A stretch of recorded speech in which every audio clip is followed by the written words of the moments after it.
Good afternoon to all of you. Today we'll be starting with world history. I hope all of you have the handout.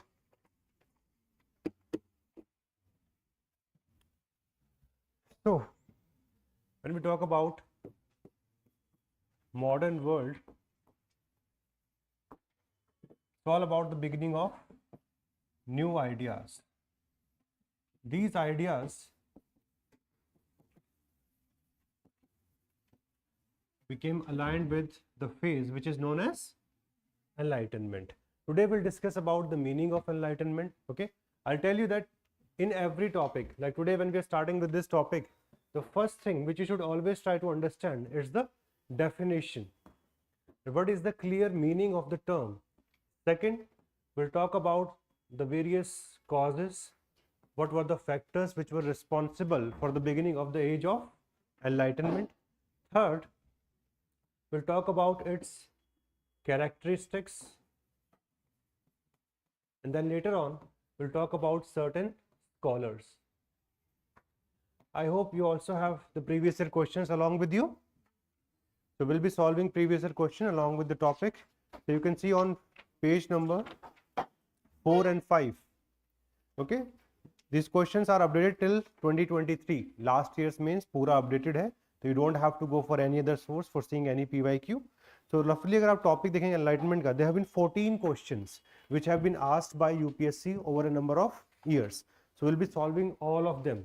But first let us start with the idea that what is this enlightenment. When somebody says enlightenment, it can have large number of meanings. Okay, like if we see the spiritual quest of Buddha, he was also known as the enlightened one, somebody who is having complete clarity over what is there, what is not there, right? But in terms of our studies of world history, we often link enlightenment with the age of reason, where everything was now to be decided on the basis of reason. Previously, in the Middle Ages in Europe, everything was an interpretation of church. Like every basic thing, right? आप सबने भी ये देखा ही है, right? That if you see that, if we talk about the heavenly body or the planet, previously everything was interpreted by the church. Okay, but thereafter we see the development of science, and this science, it was based upon the idea of reasoning. It was based upon the idea of observation, that everything should not be explained by the church in the form of the overall idea of God or the will of God. That is not going to be sufficient. And this is what modern world is all about. Modern world was something which was based upon the idea of reason. And this is something which you need to understand. When we talk about enlightenment, one century got linked to this, and that century is 18th century. That's why 18th century is known as the age of reason. Just see in your handout as official definition. एक definition याद रखना है, ठीक है? Later on we will talk about some scholars. What do they say about enlightenment? So the definition in your introduction, just remember it. The age of enlightenment, also known as the age of reason. This was number one, intellectual. Yes, large number of intellectuals were there. Second, philosophical, cultural and social movement that dominated Europe in the 17th and 18th centuries. Okay, 17th century it started, 18th century it was the most dominant. With the global influences, it means that once the ideas of enlightenment became powerful in Europe, they did not lie down there. Then it reached America, then it reached India, it reached Africa.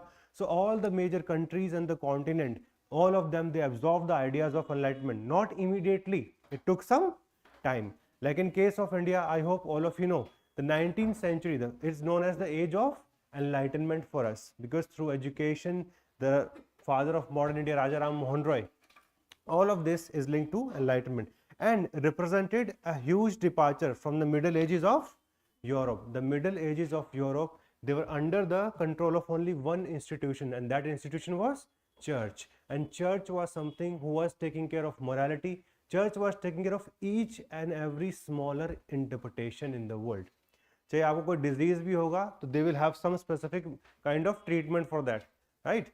It's not going to be based upon the modern science. It's going to be based upon something which is maybe on what basis? On belief basis as well as superstitions. The large number of superstition even till today we have, right?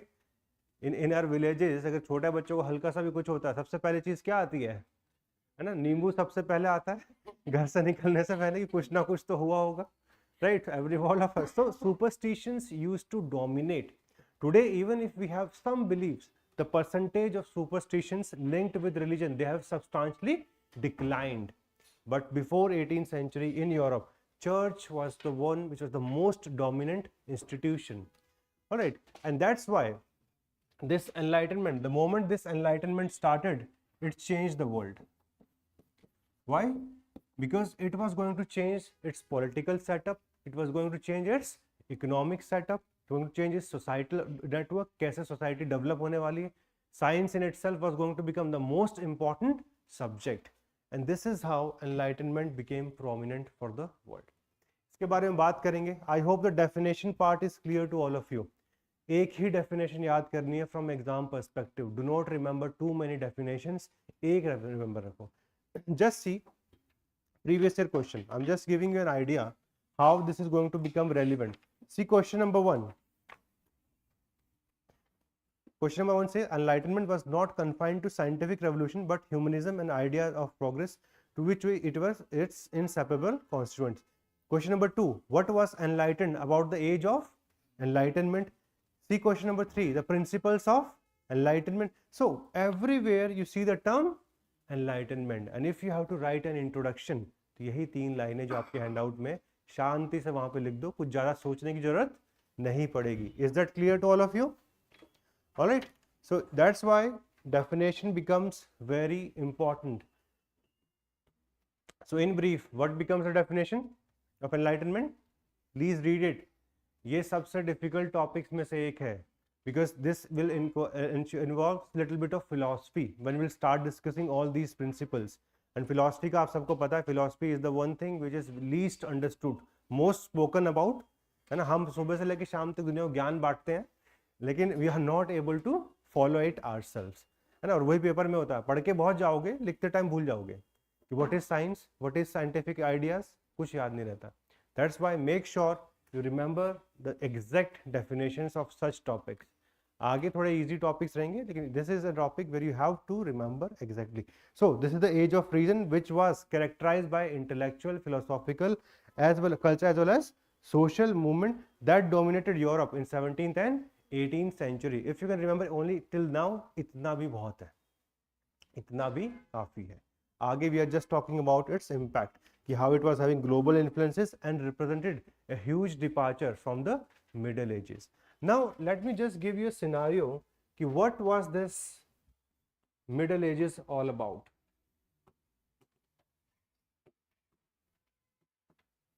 So if I see polity, economy,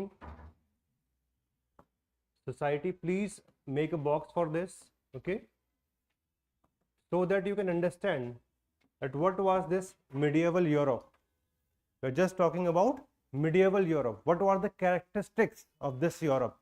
This is not like the Europe of today, okay. And simultaneously just trying to think how India was during the medieval era. Let us just try to think. So number 1, the polity, it was despotic in nature. What is the meaning of despotic? All the powers.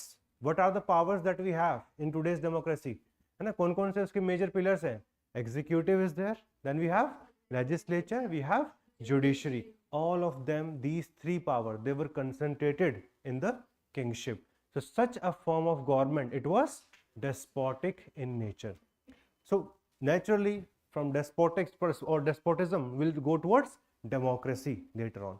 So this is what you have to remember, that pre 17th 18th century, what kind of Europe was there, and we are just talking about its polity. Second, there was no separation of power, which is very clear to all of us, okay. Number 3, there was no rule of law. All the modern principles that we see in our preamble, in our constitution, they have been borrowed from large number of revolutions. Like whenever we talk about equality, liberty, fraternity, they are linked with the ideals of French Revolution. When you talk about justice, it is linked with Russian Revolution. When you talk about nationalism, the first major upheaval in the world history with respect to nationalism, it is American War of Independence, and the most influential event with respect to nationalism, it is the French Revolution. So anyway, कभी भी आपको ये समझने में दिक्कत आती है, आप अपना preamble याद रखेंगे. Those are the latest ideas of Enlightenment that we have. But anyway, the medieval Europe, if we talk about its polity, it was a despotic in nature. No separation of power was there, no rule of law. Whatever was said by the king, it became the वही law बन गया, वही rule बन गया. That's why eventually there was no justice. Okay, this is how the polity were driven. इसका मतलब ये नहीं है कि eventually all people were suffering. No, all people were not suffering. The lower classes of the citizens, they were the one who were suffering the most. There was a king, based upon the powers of divinity.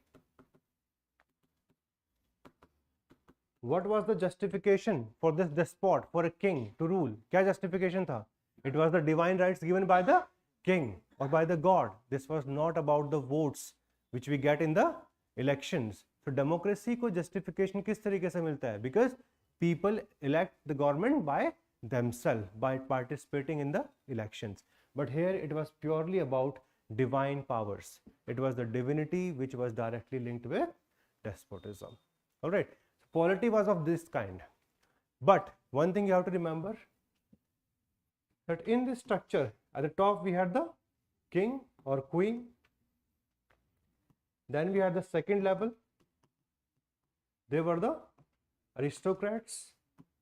At the lowest level, we had the common citizens.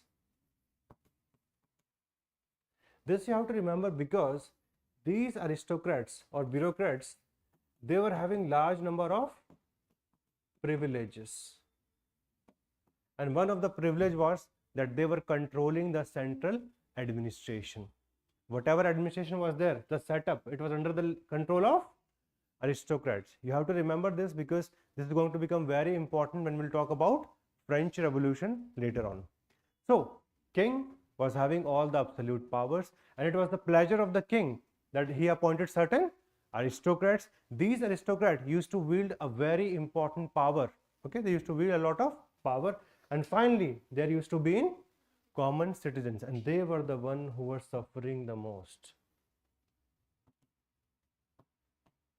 They were suffering the most.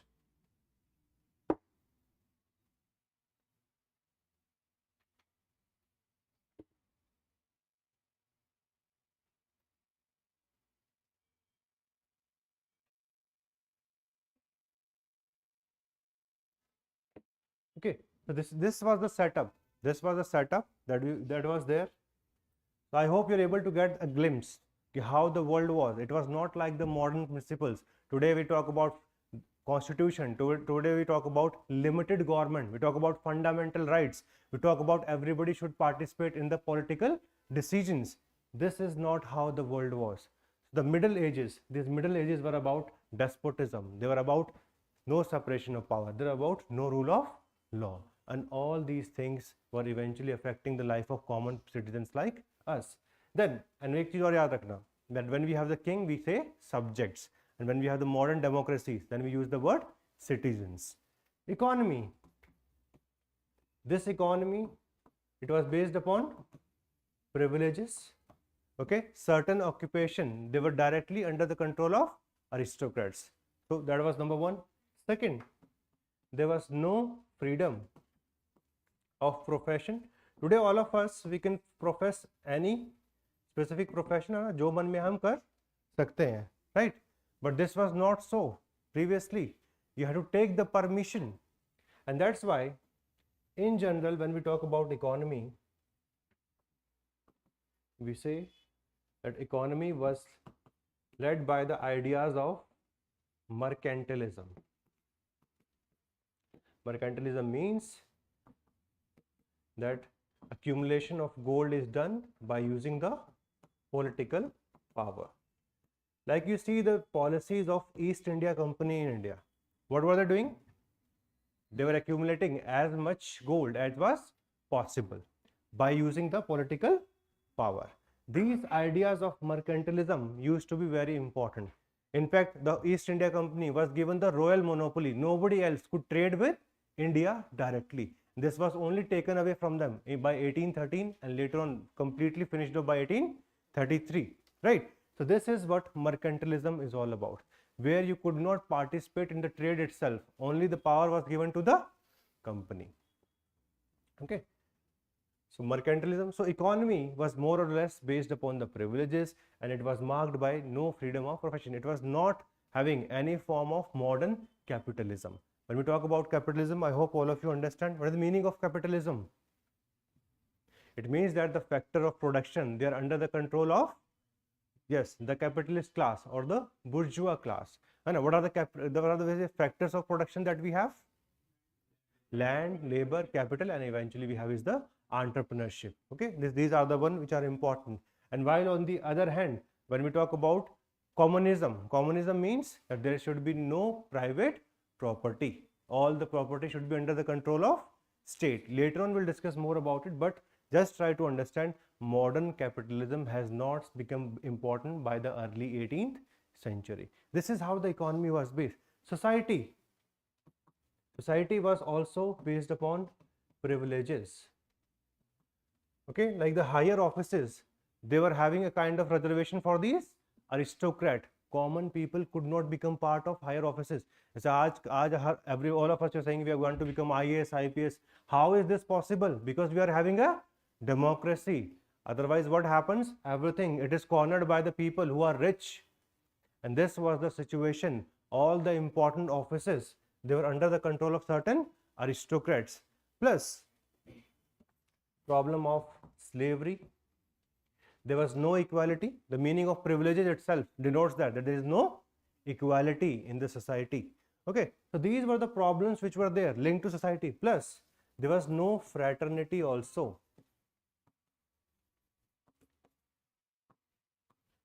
In general, fraternity, what is the meaning of fraternity? It is about brotherhood, and this is very much linked to nationalism.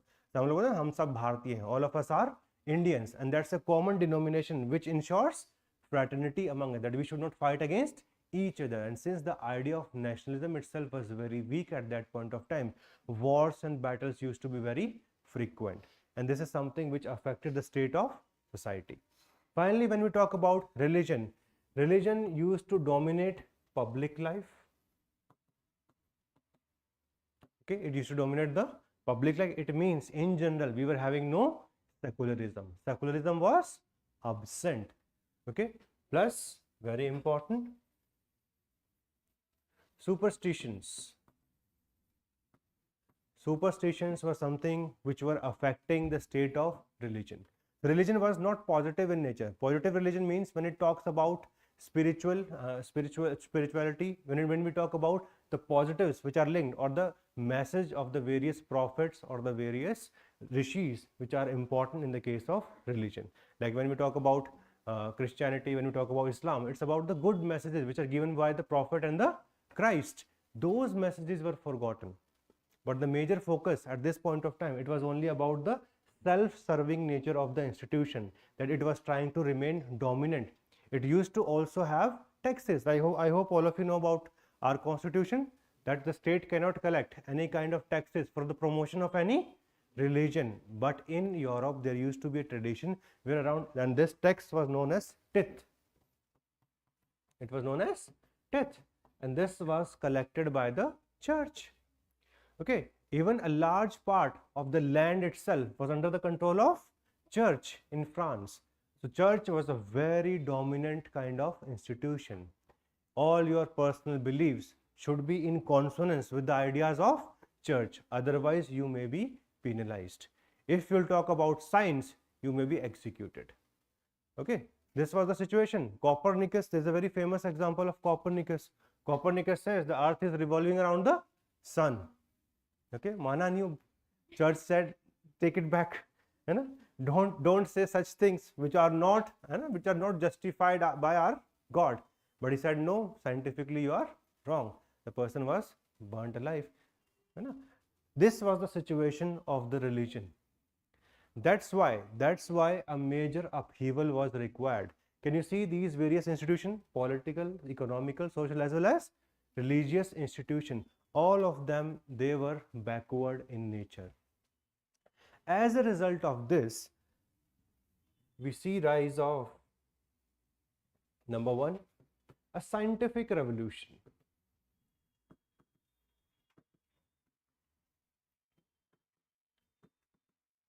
So in 16th and 17th centuries in Europe, we see the rise of scientific revolution. What is the meaning of scientific revolution?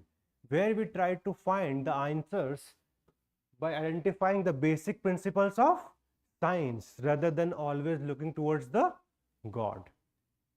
Right? Like आप सब लोग पढ़ाई कर रहे हो, you're not writing answers, and then on the just है ना paper देने से पहले, मेंस लिखने से पहले मंदिर जाओगे, है ना, कि भगवान कुछ तो करो आज, मैंने कम से कम सुना तो है, आंसर राइटिंग करनी चाहिए. It's not going to work. You have to believe in the scientific principles. You'll write, improve. Dedication. Those things are going to become important. Similarly, each and every small and larger phenomena, it was to be ensured that there should be a proper scientific reasoning for that. And some of the scientists, they became very popular, like Kepler. Kepler is famous for what?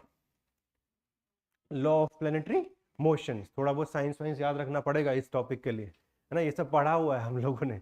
Newton is famous for the laws of motion, है ना, gravity के बारे में बात करते हैं, right. So that famous apple story, है ना, सर पे आके लगा, हिल गया दिमाग, एंड देन इवेंचुअली रियलाइज कि there is a specific force which is attracting each and every elements towards the centre. So that how, so these are the important scientists. Even Francis Bacon, he said that we should focus on observation.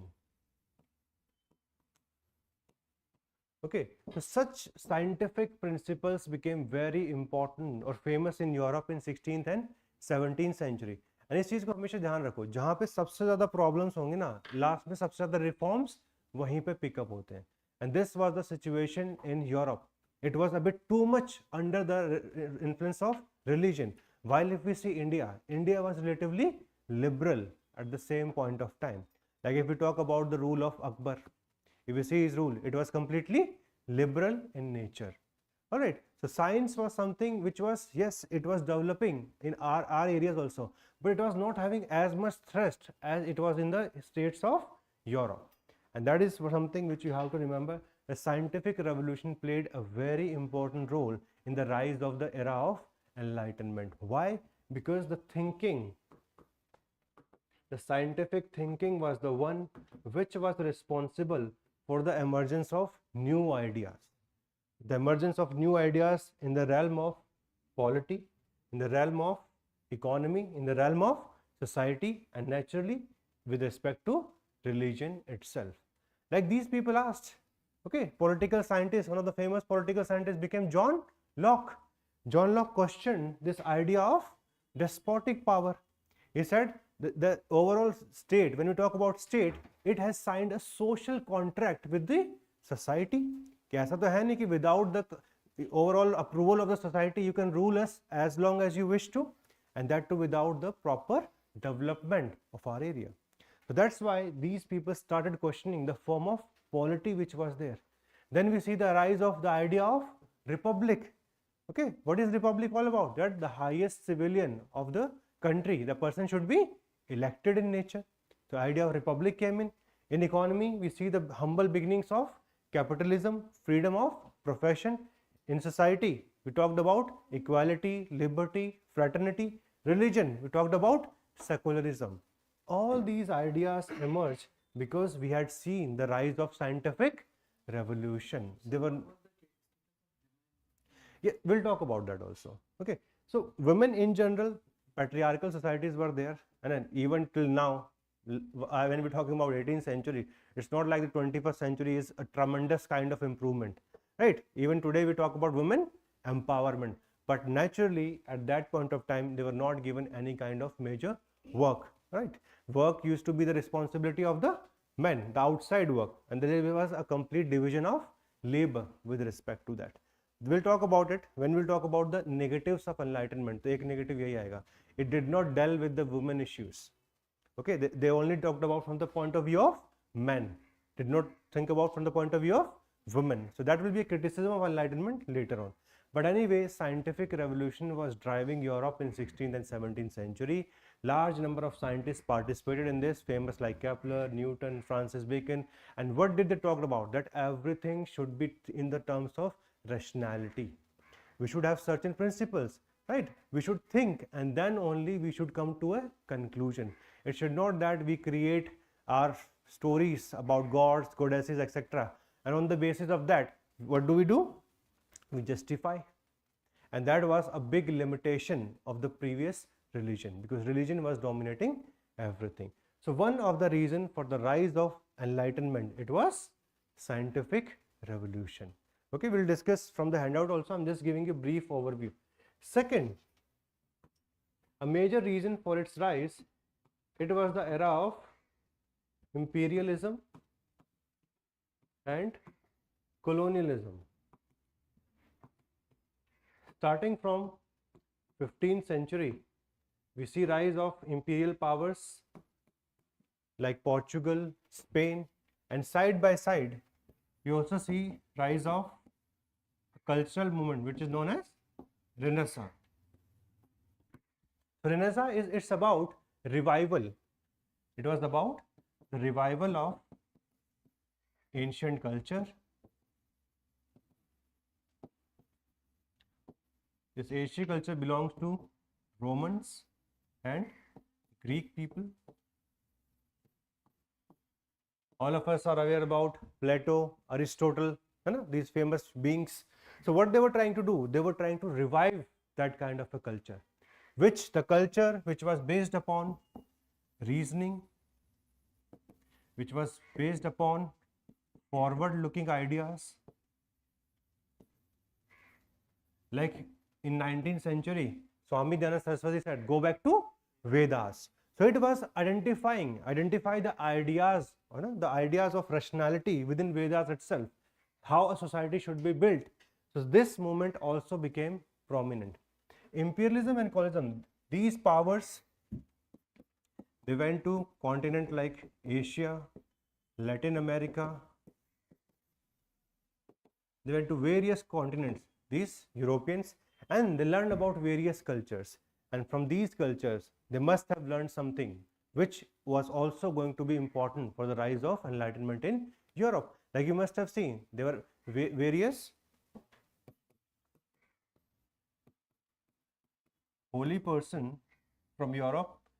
They had arrived in the court of Akbar. They were even part of the discussions of Ibadat Khana, right? So this is how the holy person, they also learned about the new ideas of religion. So Europe came out of isolation. In isolation, it was decaying. In isolation, its church was dominating all the affairs of the life. However, the moment they started seeing the world, the moment they started reviving their previous cultures, it also gave them an identity based upon reasoning and forward-looking ideas. So this is also one of the reasons why we see the rise of enlightenment. But probably the most important reason, it was about the decline of church itself. Okay, the church, it used to work under the leadership of Pope. Until the early 16th century, it was mostly dominated by the Catholics. Okay, and these Catholics, they used to accept Pope as their main leader. However, starting from 1517, we see rise of Protestant church. These Protestants did not believe that Pope is their leader. They believed in Christianity, but a more kind of reasoned one, not something which has been perpetuated by the ideas of Pope or the papal interpretations. That's why the most famous person linked to this is Martin Luther. Martin Luther has more than 90 important questions, and he just went to the church, उसकी दीवार पे जाके उनको लिख के आ गए कि भाई Please answer me this first, then I will accept your authority. So this was about Martin Luther. Similarly, later on, John Calvin, he was from Switzerland. He also asked these difficult questions to the church, that who has created the God, है ना, who has created the world. अब ऐसे question का answer करना easy नहीं है. It depends upon how you want to interpret. Like if I ask you how the world has been created, today you will say, okay, it was because of Big Bang, है ना. But what about our scriptures? What about our scriptures? It depends. ना, scientific method से explain करना चाह रहे हो या फिर on the basis of religion.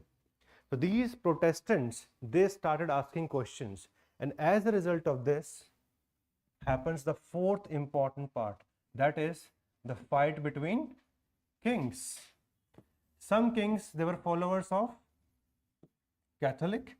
Countries like France, they were followers of Catholicism. However, countries like England, they were followers of Protestant. So a war became imminent, and this war was fought from 1618 to 1648, and this is also known as 30 Years War. At the end of this war, a treaty was signed. This treaty is known as Peace of Westphalia, and as a result of this, we see rise of states, the rise of the state system. Okay, king became very dominant.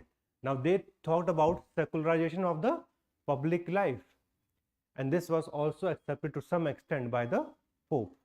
So whenever we talk about the factors behind Enlightenment, the first most important factor is the rise of the scientific thinking itself. है ना, हमारी fundamental duties में भी है, क्या है, scientific temper. उसके बाद फिर हम नींबू लेके चलते हैं, that is scientific temper. Anyway, so scientific revolution is number one. Second, it's about the idea of Renaissance, trying to reviving their own culture. Number three, it's about the rise of Protestant form of, yes, Protestant form within the Christianity itself. And number four, it's the political rivalry which happens between the kings, between the followers of Catholicism versus Protestant. And as a result of this, we see rise of state system. State became secular.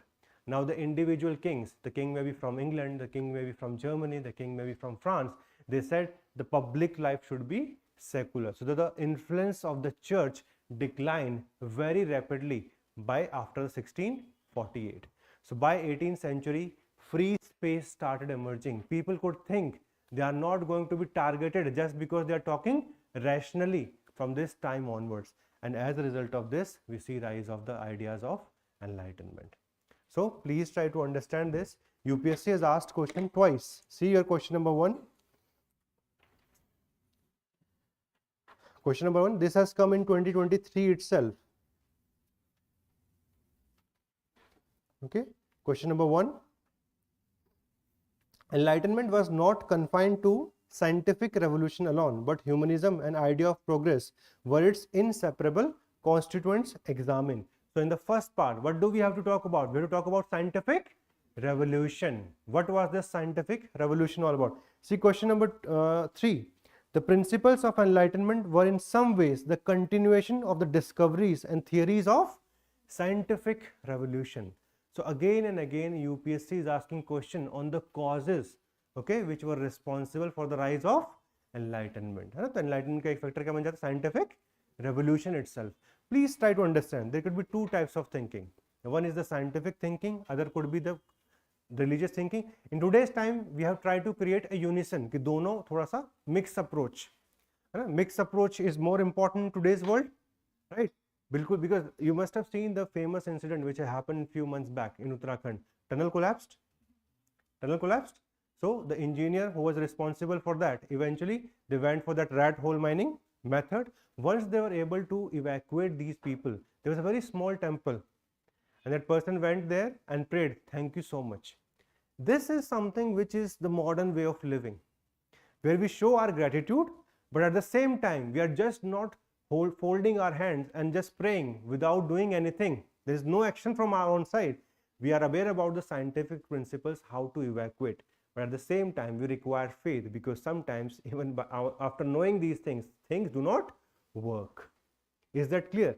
That is the midway that we have accepted as a modern form of living. In those times, there was a complete contrast between the two. One was the religious thinking, that everything should be explained, okay, on with the basis of religion itself. Whatever is mentioned in the Bible becomes the gospel for everyone. You cannot question it. Whatever is written there, it is 100% truth. While the other side, the science, whenever we went towards the science, it was becoming a very big critique of the religion itself. Because when you go through these scientific principles, like gravity of क्या है, natural law, that affects the whole edifice of religion itself. That's why it was so difficult for these two, and these two became the opposite worlds. And the moment we see the rise of scientific revolution, with the period of time, it's also led to the rise of ideas of enlightenment. And these ideas of enlightenment did not just remain limited to one or two forms of life. They became prominent in our political life, in our economic life, social life, religious life, scientific life, and it changed the world altogether.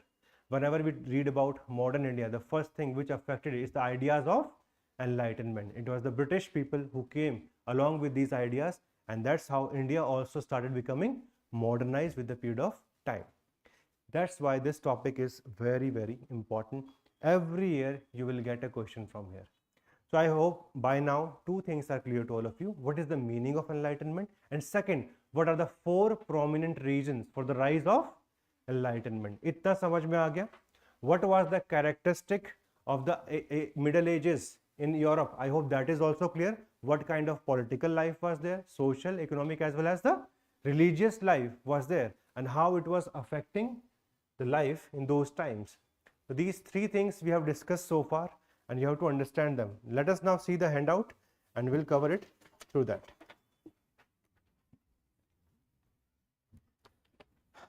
एक बार definition फिर से revise कर लेते हैं, ठीक है? इसको mark कर लेना, और कोई डेफिनेशन नहीं पढ़नी है, और कोई डेफिनेशन नहीं याद करनी है, एक्सपेरिमेंट नहीं करने हैं. The age of enlightenment was an intellectual, philosophical, cultural and social movement that dominated Europe in 17th and 18th century with global influences and represented a huge departure from the Middle Ages of Europe. I hope the definition is clear to all of you. Second, just see the background or the roots of enlightenment. इससे पहले एक बार page number 2 पे आओ. What we have discussed very recently, वो पहले वहाँ पे करो. Then we'll go to the broader picture of enlightenment. On page number 2, can you see the factors that were responsible for the rise of enlightenment? So first factor, it was scientific revolution. Let us just read it very quickly. Scientific revolution opened a path for independent thought. It is very important. Please underline this word independent. Whenever somebody talks about scientific thinking, they think about that you should be independent in nature.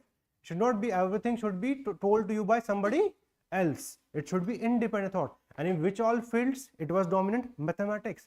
Like Newton is not just linked with laws of gravity, he is also linked with calculus.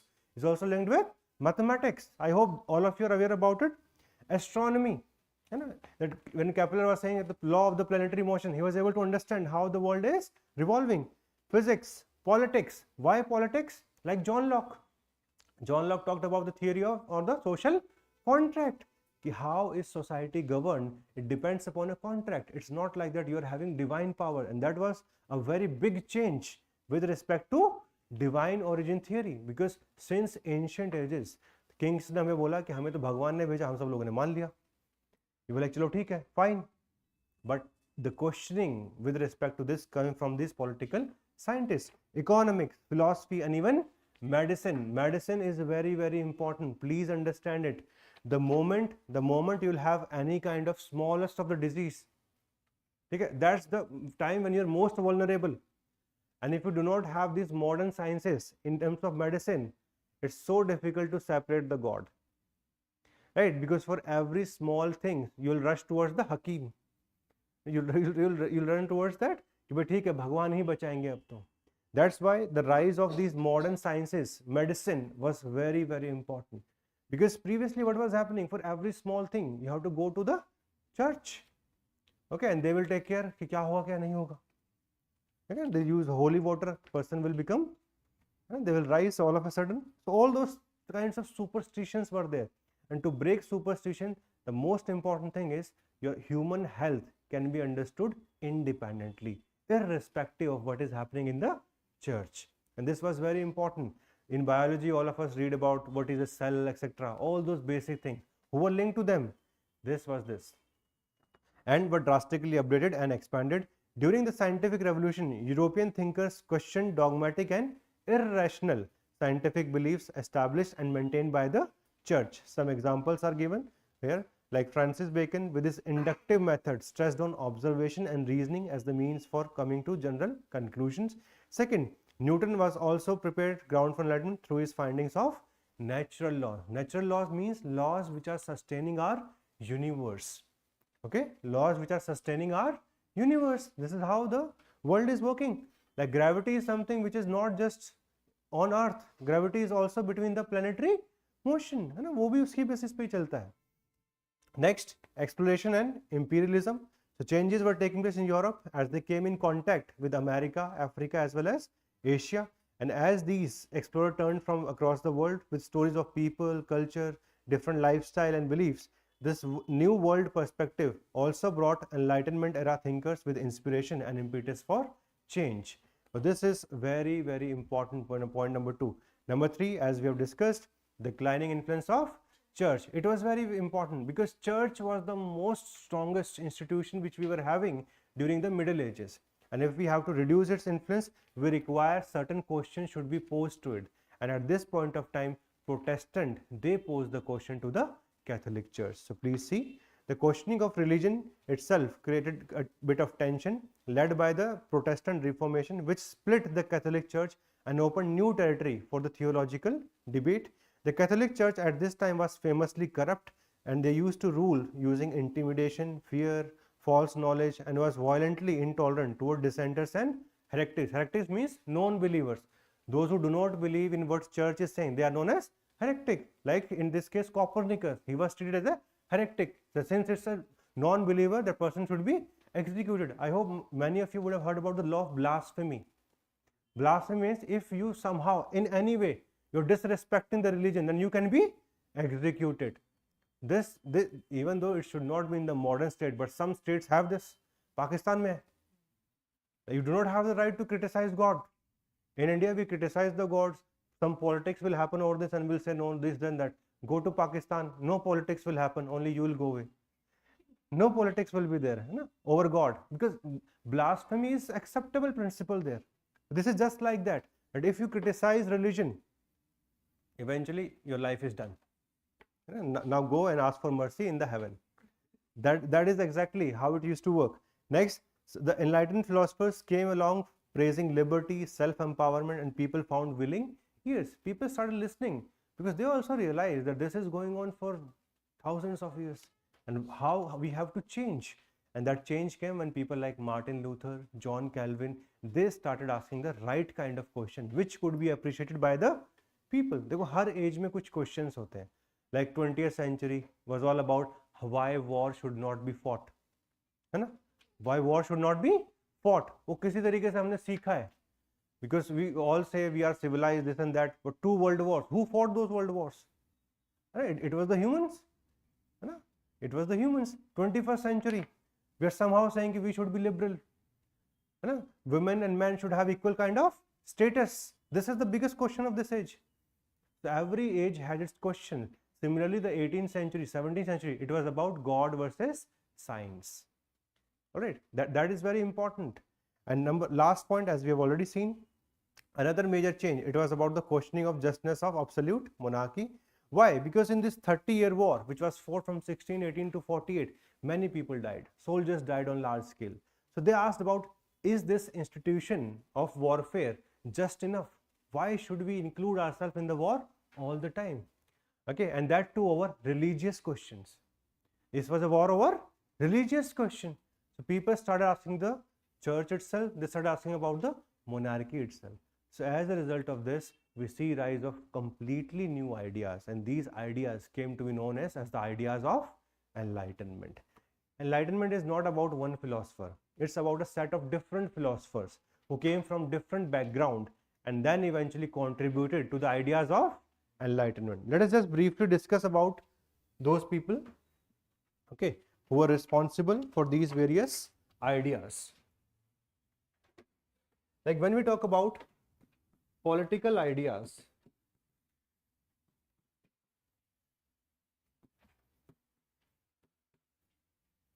I think many of you would know about him. It is Montesquieu. So Montesquieu talked about one of the most important principle, and that is separation of power. There should be separation of power. Second, John Locke. John Locke is considered as the father of liberty. Okay, when we talk about fundamental rights, okay, when you talk about those, we have to always think about John Locke. Then we also have Rousseau. Rousseau talked about the idea of popular sovereignty.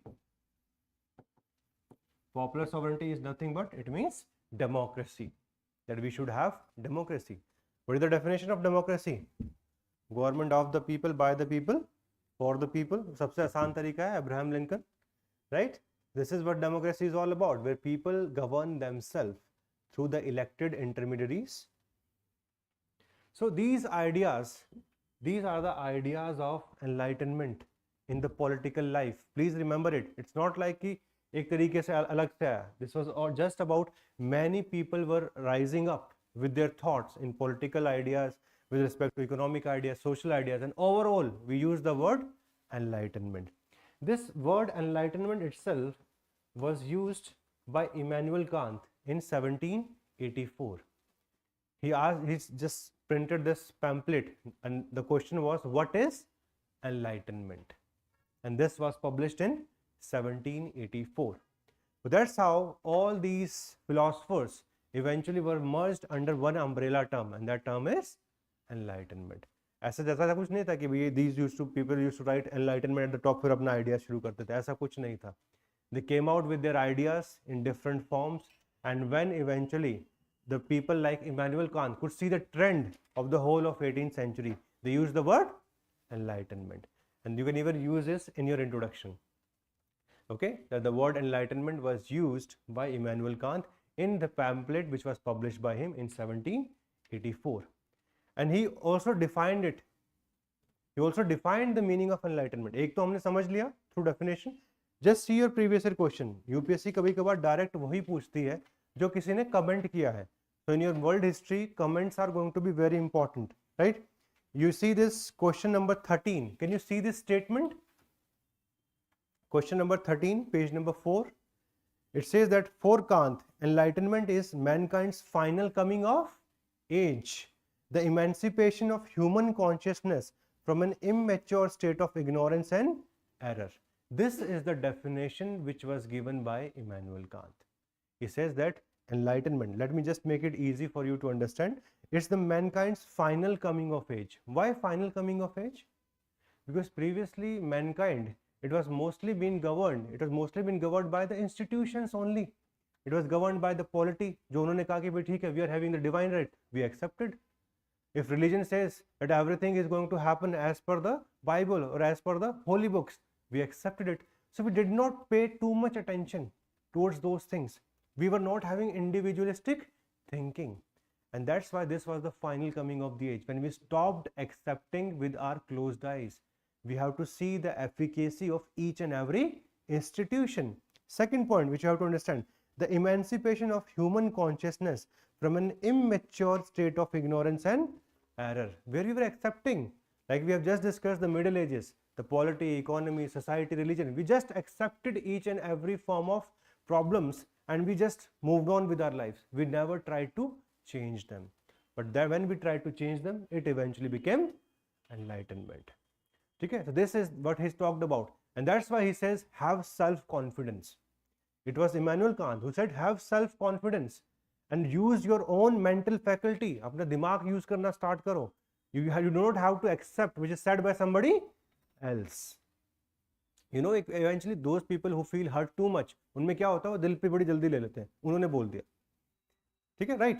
So what would Immanuel Kant says? Have your independent thinking, have your thought process. Okay, it should not be anything which is said by somebody else. You have to accept it 100%.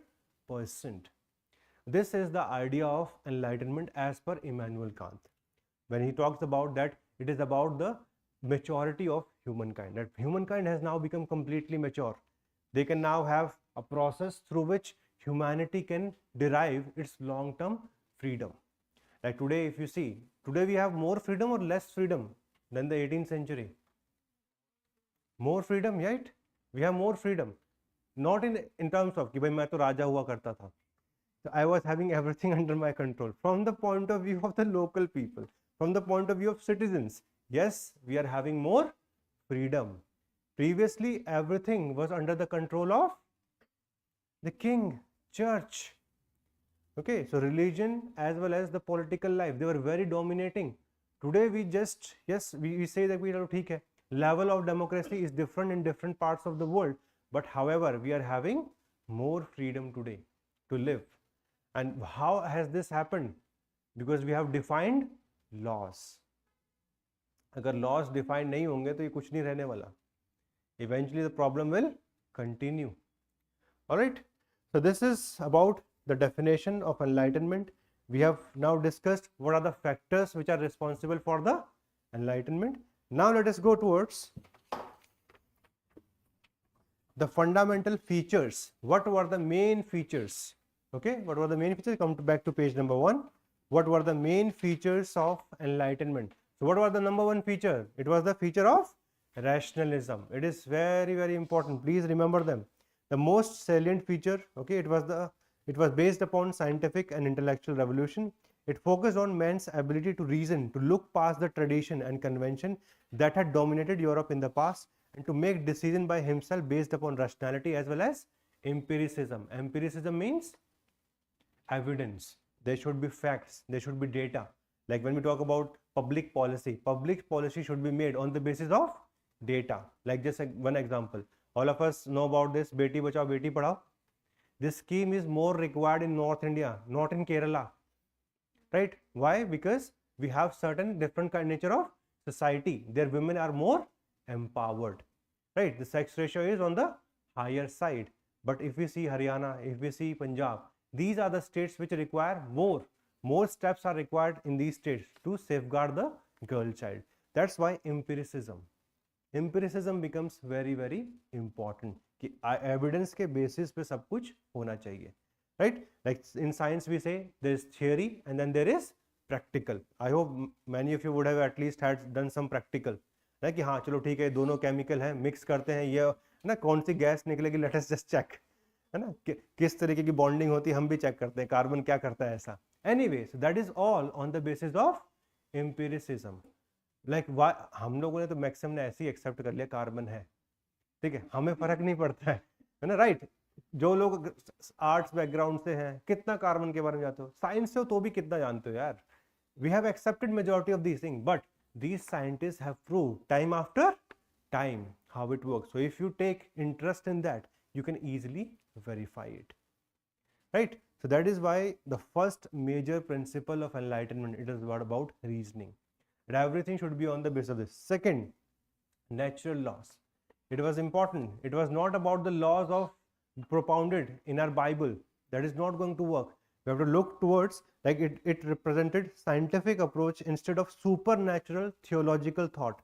Supernatural theological thought, it's about God, how the God has created earth, how it is preserved, right? All those thoughts were not required for the progress present in the medieval ages. It was believed that natural laws like Newton's discovery of gravity, okay, could be discovered which govern the universe. Like when we talk about Einstein, his theory of relativity, when we talk about like these days one of the most important kind of discovery which has happened, it is about the presence of black holes, okay, presence of black holes. Previously we used to think there are black holes, but we were not able to verify it. But with the help of gravitational waves, we have recently verified them 2015-16, and now we are always thinking about how to move forward, right? So those are the natural laws which we are trying to understand. Next is humanism. This is again very important. Humanism is an idea which believes in the progress of mankind, and how the human should progress, and we should focus on that. Like today when we talk about education, why education should be reformed from time to time, so that the human mind can progress. हम लोग क्या करते हैं, रट्टाफिकेशन वाले champion थे the previous generations, ना 10th में 99.999 है ना, तो but अगर एक नॉर्मल चीज़ें बात करें तो वो भी नहीं आता हमें. क्यों? Because our education system were not like that, right. और why do we think about that there should be poverty alleviation? क्यों होना चाहिए? Because if we do not have the means to sustain a dignified life, do you think that is the progress of humanity? No. That is the principle of humanism. And this principle of humanism is also very important from the point of view, because majority of the times institutions of political institution, social institution, economic institution, they are responsible for jeopardizing the humanism itself. Like see the institution of untouchability. What was done by untouchability? A certain percentage of our society, they were termed as outcast, and they were not allowed to have even basic access to the social services. So that's why when we talk about humanism, it's about all those things should be accepted which believe in, like see here, number one, human well-being. Like if you see the modern medicine, that believes in human well-being, right? That's why we have researches going on cancer, we have researches going on all those kinds of diseases which affects our lives. Then human welfare, liberty, human dignity. Dignity is very important, right? If you're not able to live life with human dignity, it's always like कि भाई ठीक है, it's no difference between the life of a human or that of a animal. That's why human dignity, गरिमा, है ना, वो बहुत जरूरी है. It rejects any idea or institution which restrain human unnecessarily. It may be society, church, absolutist monarchy, etc. And Enlightenment challenged the authority of institutions that were deep-rooted in society, such as Catholic Church. Next principle is very, very important. When we talk about fundamental right, when we talk about human right, all these rights have developed on the basis of the idea of individualism. Okay, and what does it say? That the importance of individual, it's not like that every time an individual has to sacrifice their dream for the sake of society. And second, every individual have inborn rights like freedom of speech and expression. जैसे आपने article number 21 देखा होगा, right to life. Within this right to life, there are so many small rights. Right to privacy, the recent judgments, है ना, Puttaswamy judgment. Then right to sleep. बिना सोए जिंदगी चल सकती है क्या? नहीं चल सकती. So that becomes an inborn right itself. So all those rights which are something which you are having just because you are human and nobody else is providing that. And that is something which became very important in the 18th century. And last one, it is again an important part, relativism. When you go from one place to another, you will find different kinds of culture, belief, ideas, value system. However, there should not be any discrimination. If you see all these articles of fundamental rights, हर जगह क्या लिखा होता है? There should not be any distinction on the basis of caste, race, sex. Why? That is nothing but, that is the acceptance of the idea of relativism, right? These kinds of myths, they were spread by the Europeans when they were pursuing the ideas of imperialism, that they are the master race and we are the slave race. They are the one who are a believer in what? Governance. They are the civilization, and we were like barbaric. हम एक दूसरे को मारते फिरते रहते थे बस. That's what we were about. So these kinds of things were used by them, and on the basis of that, they were having a different law for the European and different law for all of us. But today we are not a believer in that. That we may have human diversity, but same kind of thing should be applied to everyone. So these were the basic principles of enlightenment, which were very, very important. These principles eventually led to the rise of political, social, economic, as well as religious and scientific ideas later on. Just see now your question number 1. Enlightenment was not confined to scientific revolution alone, but humanism and idea of progress were its inseparable constituents. So can we write a 10 marker question on this? Right? 10 marker में question आया था, देखो हर साल question आएगा. तो इस topic को basic से 5-6 पेज का टॉपिक है, इसको ध्यान से पढ़ना. And this is a bit technical also, because when you see this question, but humanism तो भूल जाते हैं एकदम से, क्या होता है humanism, what is the meaning of humanism, what is the idea of humanism. That's why everything has been given in your handout. You don't have to go for any other book, because enlightenment का topic किसी भी book में अच्छे से दिया ही नहीं हुआ है. We also have to depend upon various sources to create a kind of handout for this. Okay, so I hope this is clear. Question number 1, very straightforward. Okay, it was not just about scientific principle, it was also about humanism and the idea of progress. That can be easily seen from your handout. और ये बार बार इसी से ही question repeat होते हैं, scientific revolution वाला point बार बार आ रहा है UPSC में, और ये इसी के ऊपर बेस्ड है कि भाई what was the soul of enlightenment itself, that soul was on the basis of rationalism, natural laws, humanism, individualism, as well as relativism. These were the 5 major principles which were required to be followed by the Enlightenment. And on the basis of that, because like if you are following humanism, right, in the social era, we said there should be equality. Humanism as a principle, but humanism तो हमें follow करना ही करना है. As a result of that, we eventually said there should be secularization in the religion. Right, so that's why humanism becomes very important. That's why we became a believer in scientific temper. Science has given us so many things, right? Science has given us so many things, we are not even aware about them today. Okay, but the clothes that you're wearing, okay, कैसे वो बनता है, right? कैसे threads join करके किस तरीके से आप उसको use करते हो, starting from your clothes to these specs, है ना? Majority of us ना 50% तो क्लास में चश्मा लगा के बैठे हैं. Our life will become, हम तो बस बाबा बाबा ब्लैक शिप खेलना शुरू करेंगे अगर ये निकल जाए. Right, try to understand, science is very very important. Shelter, रोटी कपड़ा और मकान, है ना, जो कपड़ा, ये सारी चीजें कहाँ से मिली हमें? Science. Science has been very important enabler for all of us. And today about technology, without these cameras, mics, etc., how can we talk to so many people? How can education become? So these mediums are also promoting humanism. And the idea of progress of human should not be limited by anything. That's why always try to remember these 5 major principles which were there during the age of enlightenment, and the outcome we'll discuss later on. Just revise page number 1 and 2.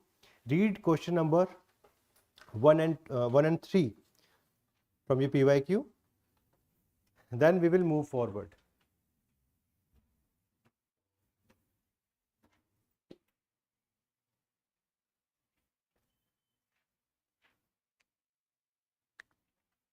Yes, Apurv. So Apurv is asking question that many of these ideas, they are coming from the scientific revolution itself. Yes, if you see rationality, if you talk about natural laws, yes, they were just something which were coming from the scientific revolution itself. But along with this, when we merge it with humanism, when we merge it with relativism, these became the more principle which were in addition to your scientific revolution. So some were continuation while some were the new one. That's why UPSC has asked this question number 1, that enlightenment was not confined to scientific revolution alone, but humanism and idea of progress were its inseparable constituents. So in the first part, you will mention about rationalism, you will mention about natural law or naturalism, but in the second part, you will mention about humanism, individualism, as well as relativism. Okay, this is how you will write the answer for this one. I hope it is clear.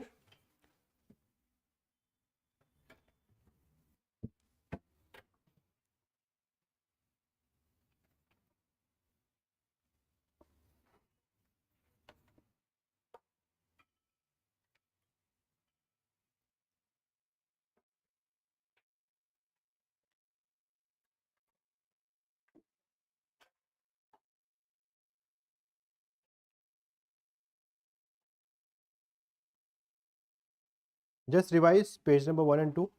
We are taking it very slowly because these topics are a bit difficult to remember.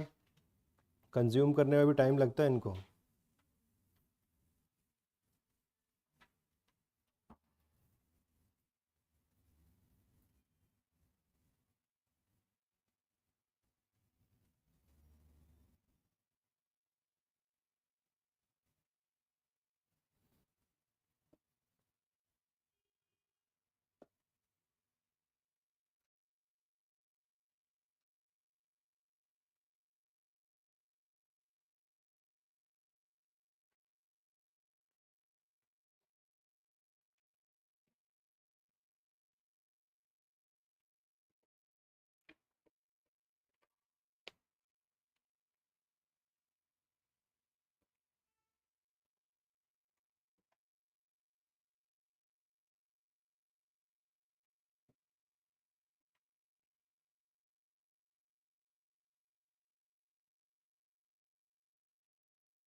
I hope it is clear to all of you.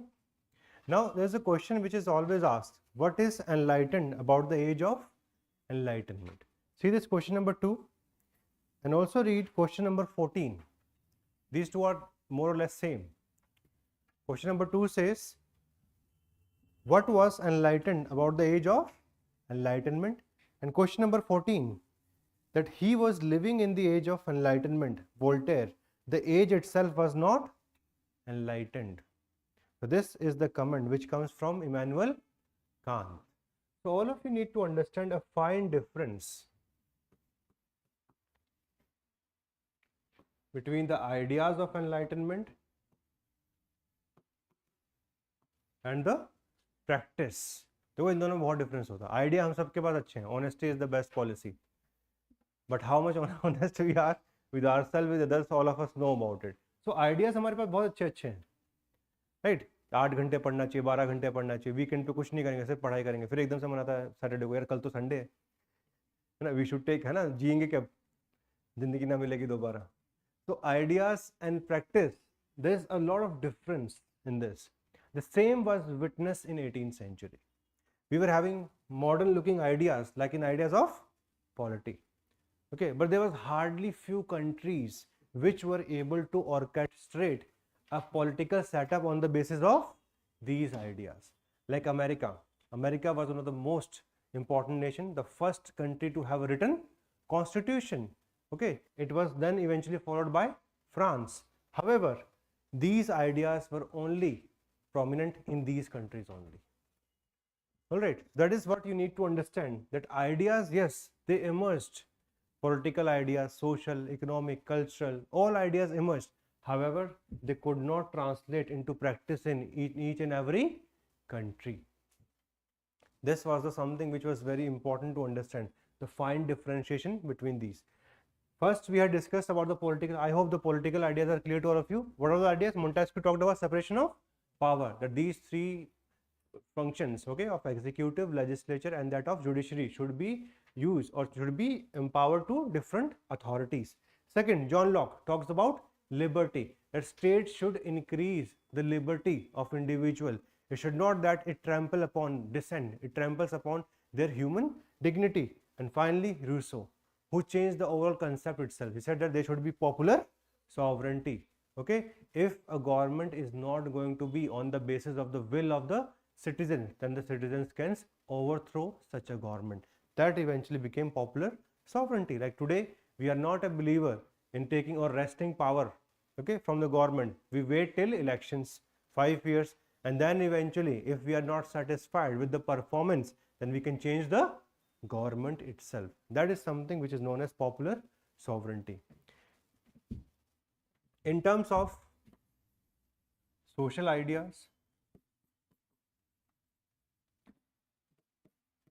humanism became very prominent. Emanuel Kant was a believer in this. Okay, Kant was so much a believer in humanity that he is always talks about duty, deontological approach, that everybody should perform their own duty. He is somebody who is a believer in conscience, the conscience of humans, कि हमारी अंतर आत्मा अच्छी है.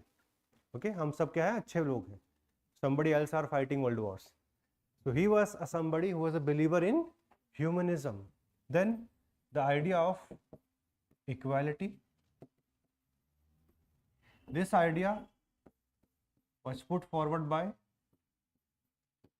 many philosophers, but Rousseau was somebody who was able to come up with a very practical form. He said that even though we talk about equality, but perfect equality is not possible. He says that two forms of inequality that we have in the world. One is the natural inequality, like all of us will look different, okay, even though all of us are human, but we have different set of characteristics, gift, genius, talent, सब हम सबका अलग है. That is natural inequality. But there is an artificial inequality which is often gets created because of the system of property. The moment we started becoming focused on these possession, ना possession सबसे बड़ी problem होती है ना, possession of property, it breeds corruption, it leads to all the problems for the humankind. That's why he said we should focus on ensuring as much equality as possible. We have already talked about anti-slavery. You must have remembered in the early 19th century, the British abolished slavery. Why? Because they were now a believer in equality. So when we talk about the social life, it was to be marked by humanism, it was to be marked by equality, as well as there should be focus on human dignity. And we can ensure human dignity only when we are abolishing all such practices which are against the humanism, and that includes anti-slavery. So these were the ideas which were cropping up in the 18th century. Similarly, when we talk about economic life, new ideas emerged. One of the most famous personality with respect to this is Adam Smith. He talked about free market capitalism.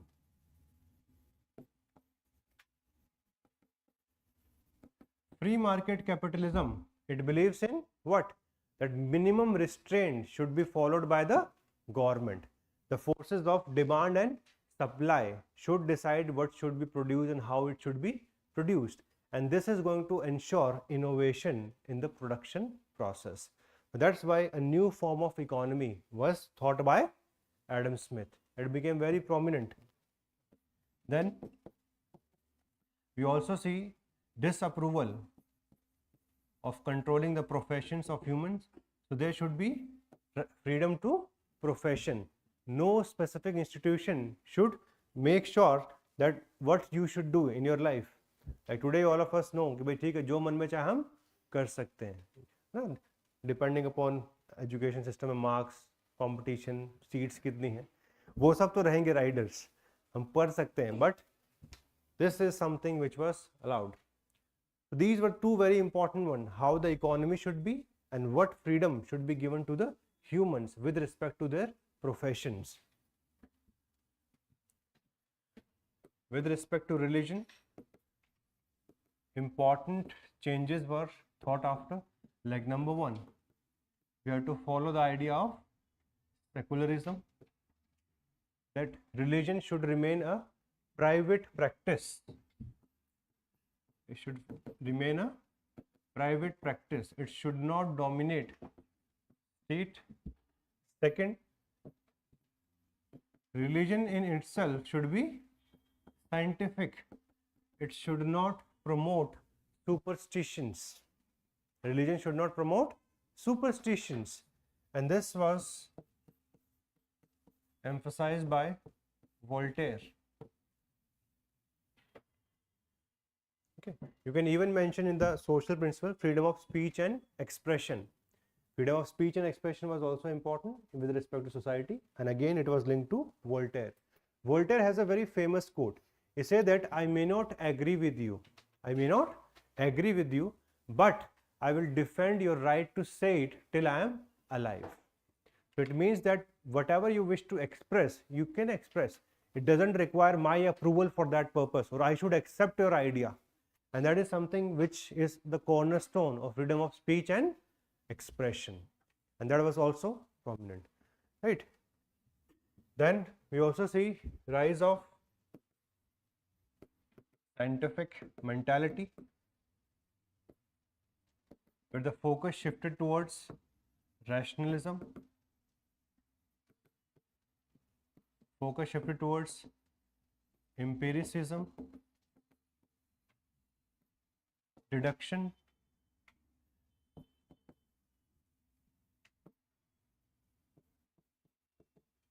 utility. All these principles became very widespread by 18th century. So when we address this question, what was enlightened about the age of enlightenment? So we have to understand, we see emergence of new ideas, and these new ideas emerged in various realms of life. It could be political, social, economic, religious, as well as scientific life of human. देखो इन topics को इसलिए भी अच्छे से समझना है. Have you seen the essay paper? Paper देखा? तो लास्ट ईयर एक क्वेश्चन आया था. क्या था? History is the victory of scientific man over romantic man, Shahrukh Khan हार गया है ना, न्यूटन जीत गया. So you should have that idea. What is this scientific man all about? A scientific man is governed by rationalism. It is governed by empiricism, deduction. कि दो चार चीजें देख के समझता है कि हाँ क्या हो सकता है, या फिर probability. Okay, and finally it is also linked by utility. कि अब हम अगर अपना टाइम वेस्ट कर रहे हैं तो कब तक कर पाएंगे. So all those things are very very prominent. So when this question is asked, please try to understand, yes, ideas emerged, but how many percentage of people were able to follow such ideas, and to what extent political, social, economic and cultural life got completely changed or shattered, okay, from the previous ages. So वहाँ पे question marks हैं. France itself, it was under the control of an absolute monarchy led by the House of Bourbon. It continued till 1791. 89 में तो revolution हो गया था, but by 91 they declared themselves as a republic. Okay, and rest of the countries of Europe except France, all of them, they were under the control of king. So that absolute monarchy did not change. Okay, so that is something which you have to understand, that even though 18th century is known as the age of enlightenment, why? Because the ideas of enlightenment emerged during this time, and at the same time some of the popular personalities of 18th century Europe, who were ruling these countries, they started following those ideas. Please come to page number 4. On page number 4, do you see the impact of enlightenment? The certain rulers, they started getting enlightened because of these ideas. जैसे Modi ji, good governance, है ना, 2014. So that is nothing but that is like enlightened ruler when somebody is talking about good governance. 18th century's good governance was about this, following the ideas of enlightenment. So let us see very briefly. So impact on rulers. Catherine the Great, so she was a Russian empress. She had close relation with the progressive thinkers of the age. She brought some reform like confiscation of the church property, because church was holding very high property, okay, and use it for education, opposition to intolerance, and setting up a national council with public representation. However, her prime objective of her reform was to maintain her absolute rule, even though she introduced reform in the field of education, in the field of religion, but in political realms she did not introduce any kind of reform, because power नहीं जानी चाहिए. देखो बाकी सब चलता है, development ले लो, जो लेना है ले लो, दूर से खड़े होके, do not ask for taking away of my absolute power. That was the problem with these people. That's why we use the word enlightened despotism. Despotism, as I've already told you, the meaning is power is concentrated in one hand. Second, Joseph II. So he was the emperor of Austria. He got those civil as well as criminal laws compiled. Judicial system was made simple and less expensive. So he worked for the rule of law. Even Jews were given equal religious and political rights with Catholics for the first time in Europe during the time of Joseph II. Land of religious community, it was taxed. Due to opposition from elites and bureaucracy, however, all of these reforms failed, and before his death he had to reverse all these reforms which were done by him. Then the third famous one is Charles III, King of Spain. He tried to rescue his empire from decay through far-reaching reforms such as weakening of church, promoting science and university research, facilitating trade and commerce, modernizing agriculture and avoiding wars. However, this led to anger among local nobility, and the reforms collapsed after his death. There was one more personality, Frederick the Great. Frederick the Great, he was the ruler of Prussia. When we talk about empires, German empires, the first German empire, it was built by Frederick the Great. It is also known as the first Reich in German language. The second Reich, it belongs to Bismarck. The third one, it belongs to Hitler. Okay, so Frederick the Great, he was the ruler of Prussia. He declared himself as the first servant of state. He declared himself as the first servant of state, introduced reforms in the field of education, in the field of liberty from religion. So all those reforms were introduced by Frederick the Great. However, His foreign policy, it was marked by wars and battles. He was unscrupulous with respect to the partition of Poland. So limitation remained with respect to him. However, whenever we talk about this idea, what was enlightened in the age of enlightenment? 18th century was the age of enlightenment. So what was enlightened? Number one, we see emergence of ideas. Second, we see some followers among the monarchs itself, which includes Catherine the Great, Frederick the Great, Joseph II, Charles. These became the followers of the ideas of enlightenment. But then comes the limitations. What are the limitations? Majority of the rulers, they remain absolutist. Okay, people themselves were not awakened to that level that eventually they can clamor for change. Only country like your France was able to do it. The French Revolution, it was led by the people. Only few countries were able to do it. That's why the ideas of enlightenment required a lot of time. If we see countries like India, continents like Africa, we became aware about these ideas of enlightenment in 19th century. Africa in 20th century. That's why the spread of the ideas of enlightenment did not happen in one go. Plus, absorption took even more time. So, all of us know about democracy, but अगर definition लिखने को बोल देंगे, the government of the people, by the people, है ना, for the people, उसके अलावा नहीं समझ में आएगा what is democracy. So, absorption of the ideas takes even more time. Somebody becomes aware कि हाँ ऐसा कुछ होता है, but how many are going to fight for it? That is something which is even minuscule or very minute number of people, right? Because all of us, even though we like these principles, जब हमें फायदा होता है, बाकी time आंख बंद करो. That's how it is. That's how the dictatorship comes in various countries, because we just see it from our own perspective. हम principles को लेके emotional नहीं है. That's how it is. We are practical aspect of human life. That's why even after this age of enlightenment, we see the rise of dictators like Hitler, Mussolini. Why do we see their rise if these principles are absorbed by us that strongly? क्यों होता है ये बार बार? है ना? It happens in many countries like that, right? The democracy is throttled just like that, but nobody cares. So that is what was the idea of Emanuel Kant. He says that Voltaire was living in the age of enlightenment, because we see the rise of new ideas in the field of politics, economy, society, religion and science. However, these ideas could not be translated into practice. वो 100% result उसका नहीं आया. Very few countries, okay, they were able to come up with the reformation or the revolutions, and it could only happen in the coming times, in 19th century and 20th century.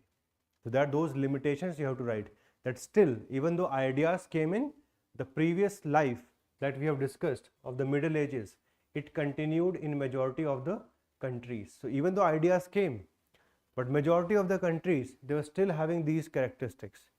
The polity was led by despotic rulers, no separation of power, no rule of law. Similarly, economy led by privileges, no freedom of profession, mercantilism continued in many of them. Industrial revolution did not become part of many of the countries. Like I hope all of you know, the first country to be affected by industrial revolution, it was England. Countries like France, etc., they had only, by 19th century, they were able to enter that race. Society, it was still governed by privileges. Perfect equality could not be understood. Within the 18th century, we could not see the abolition of slavery. It happened in the 19th century by the English. Religion, it still had influence on the public life. However, it was not like that of the earlier times. That's why the meaning of this statement, he was living in the age of enlightenment, the age itself was not enlightened. The second part में आप criticism करोगे. Yes, new ideas emerged. They were followed by rulers. You'll give the example of those rulers in the second part. The third part will show the limitations. There was a difference between the ideas and the practice. Similarly, your question number 2. What was enlightened about the age of enlightenment? So here also you'll write about the emergence of ideas. You'll talk about it. Second, you'll talk about the translation of some of these ideas into practice by some of the monarchs. Finally, number 3, you'll talk about their failure because they were not liberal in their political realms, and the reforms, they were not as per the wishes of the people itself. And finally, these middle age orders, they continued in majority of the countries. Like you see 19th century, and if you see the case of France itself, France in 1789 we see rise of revolution. By 1799 we see rise of Napoleon. By 1804 he declared himself as the king, है ना. पहले वो खुद ही बोल रहे थे कि I am the revolution, है ना, I am the voice of the people. उन्होंने कहा चलो एक काम करो, अब मुझे किंग बोलो, है ना. Since I am the voice of the people, so eventually, even though they were governed by the new ideas, but some of these ideas they continued. That's why 18th to 19th century, it is also known as the fight between old ideas versus new ideas. The new ideas were the ideas of Enlightenment, and these were the old ideas. These old ideas were sustained by two important pillars. One pillar was the monarchy itself, because it was ensuring privileges, it was ensuring the kind of social order which was there.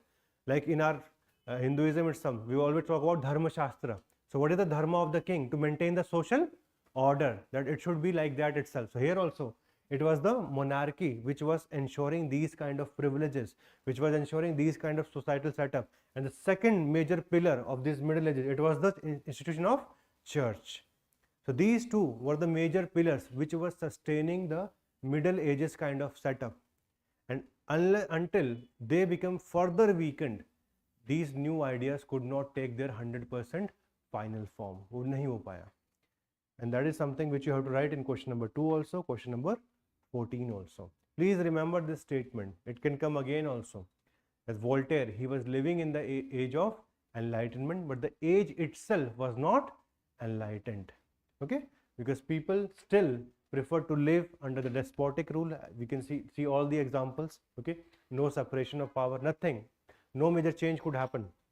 Economy still marked by privileges, no freedom of profession, marked by the institutions of guilds, all that continued.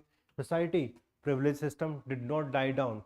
Okay, like in France, privileges were taken away only by 1789, by the end of 18th century. But in other countries, which includes your Netherlands, which includes the powerful states of Germany like Austria, Prussia, such reforms could not be done. Wars and battles, when you talk about fraternity, they continued.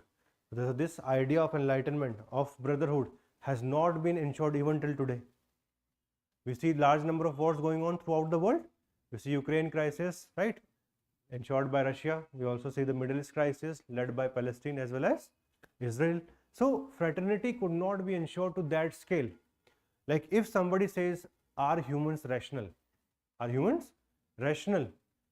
तो कैसे देखें हम rational when they're fighting all the time? But then somebody will say national interest. What is national interest? Defining it in itself is very difficult, because these boundaries, these nationalist boundaries, who created them? Who created these boundaries? If you go by the sayings of historian Partha Chatterjee, he says these are nothing but mere historical accidents. These are mere historical accidents. Andaman and Nicobar, is it close to India? It is so close to Thailand. It is so close to Indonesia. But why is it a part of India? It was controlled by British. Why do we have India, Pakistan, Bangladesh? Because the policies of divide and rule, they were pursued by the British, and later on we see the rise of middle class, which eventually led to the separation of these countries. That's why if we go into this philosophical realm, कि भाई हर कोई rational होता है नहीं होता, तो उस पर आंसर करना बहुत डिफिकल्ट है. But however, what should we remember? What should we remember? That these principles of the ideas, or these ideas of enlightenment in all the fields, could not translate into absolute action, and there was always like something limitation. It continued. That's why this is a very famous statement. Voltaire was living in the age of enlightenment. The age itself was not enlightened. So please remember this statement. All right. Please come back to handout. Now there is one topic which is mentioned in your syllabus. It is known as the spread of enlightenment in the colonies. So far we have not seen a single question on that. 3 categories of questions are coming roughly. एक तो इसी के ऊपर आ रहा है जो हमने अभी बात किया. Enlightenment is relationship with scientific revolution. That is one category of question. ठीक है. Second category of question जो आ रहा है, it is about philosophers like Rousseau and Kant. In their sayings, उसके ऊपर क्वेश्चन आता है. थर्ड जो क्वेश्चन आ जाता है, that comes a bit more about enlightened despotism, कि what were the principles of enlightened despotism, किस किसने क्या क्या रिफॉर्म्स किए and how they eventually failed. तो three categories of questions are there. One is directly on the Enlightenment, second is on enlightened despotism, and the third one, it is about the overall philosophers. Both, only two philosophers are mentioned in our syllabus, Emanuel Kant and Rousseau, और उन्हीं के ऊपर ही question आता है mostly, उसके अलावा किसी के ऊपर क्वेश्चन नहीं आता है. At times they ask question about Montesquieu and Voltaire, but mostly from the perspective of French Revolution. तो वो हम फ्रेंच रेवोल्यूशन भी कवर करेंगे, यहाँ पर अभी उनके ऊपर ज़्यादा फोकस नहीं करेंगे. Please come to page number 3. Let us just now discuss very briefly about this topic, spread of enlightenments in the colonies.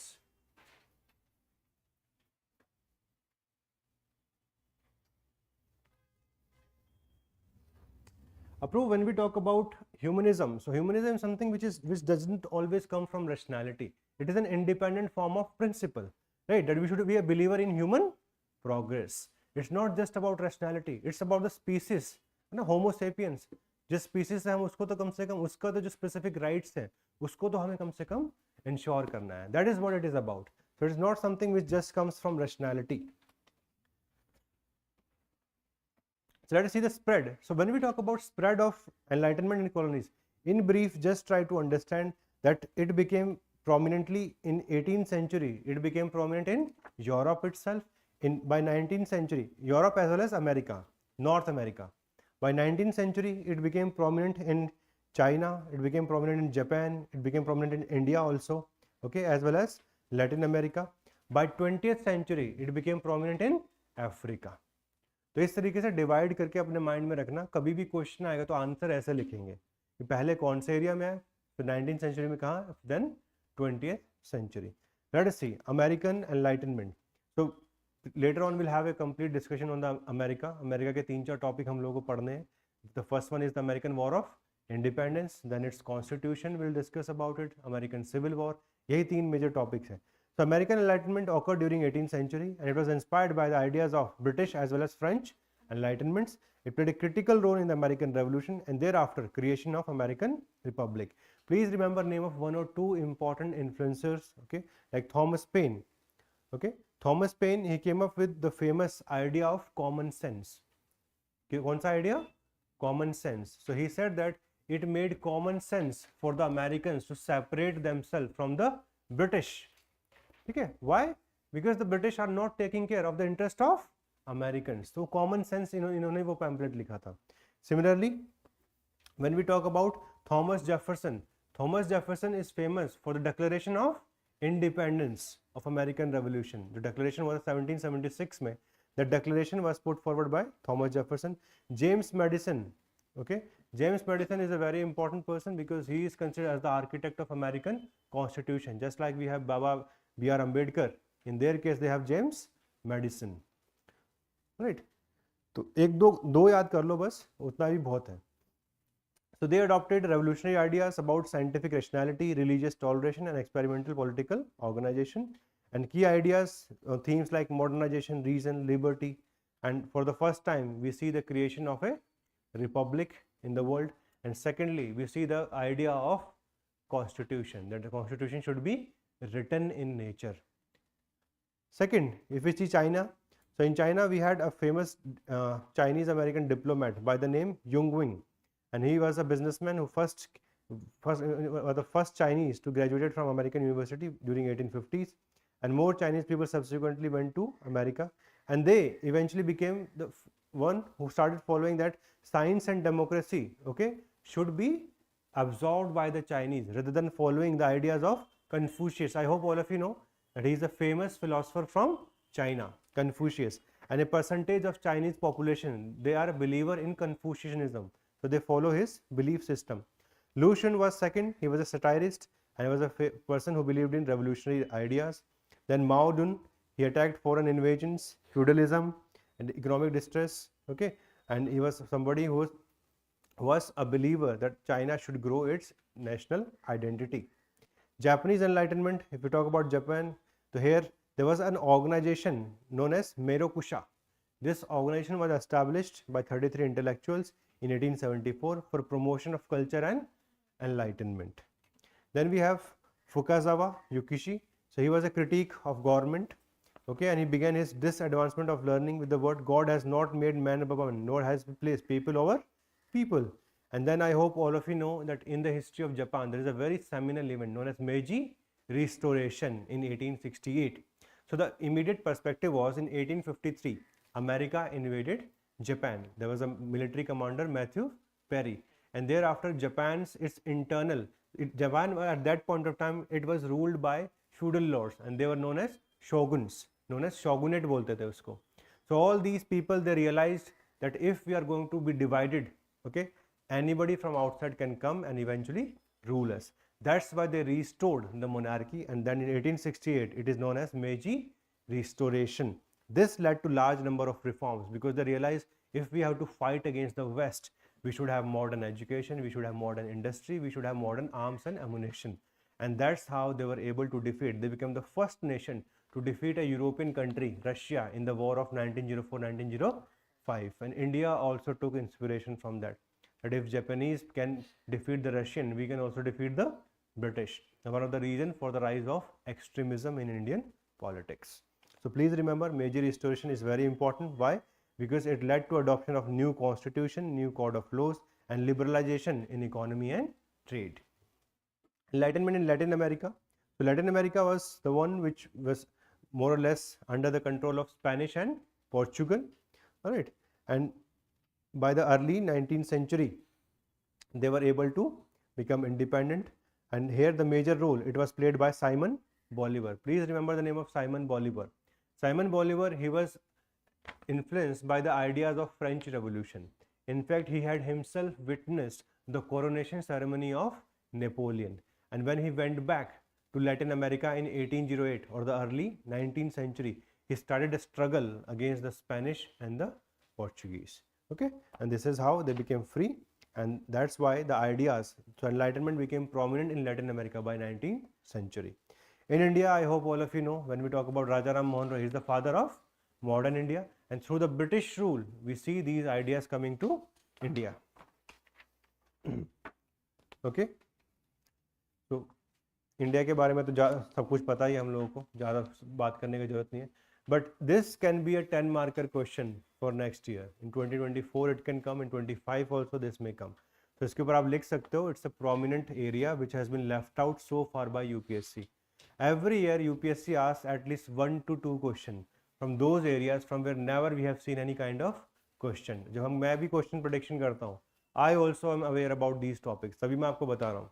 तो you yourself, if you wish to predict कि कौन सा topic से question आ सकता है, this is one of those areas mentioned in the syllabus, never asked.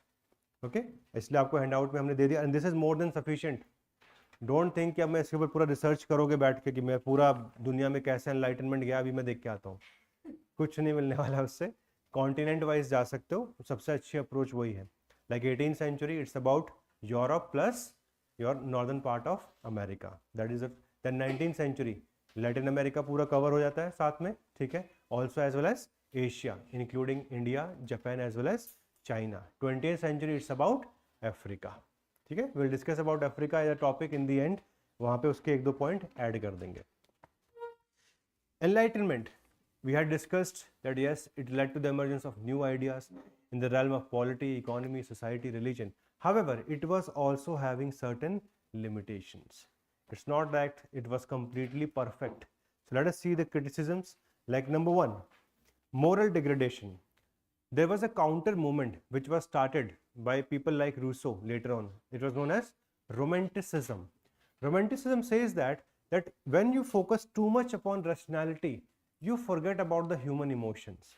You forget about the human warmth.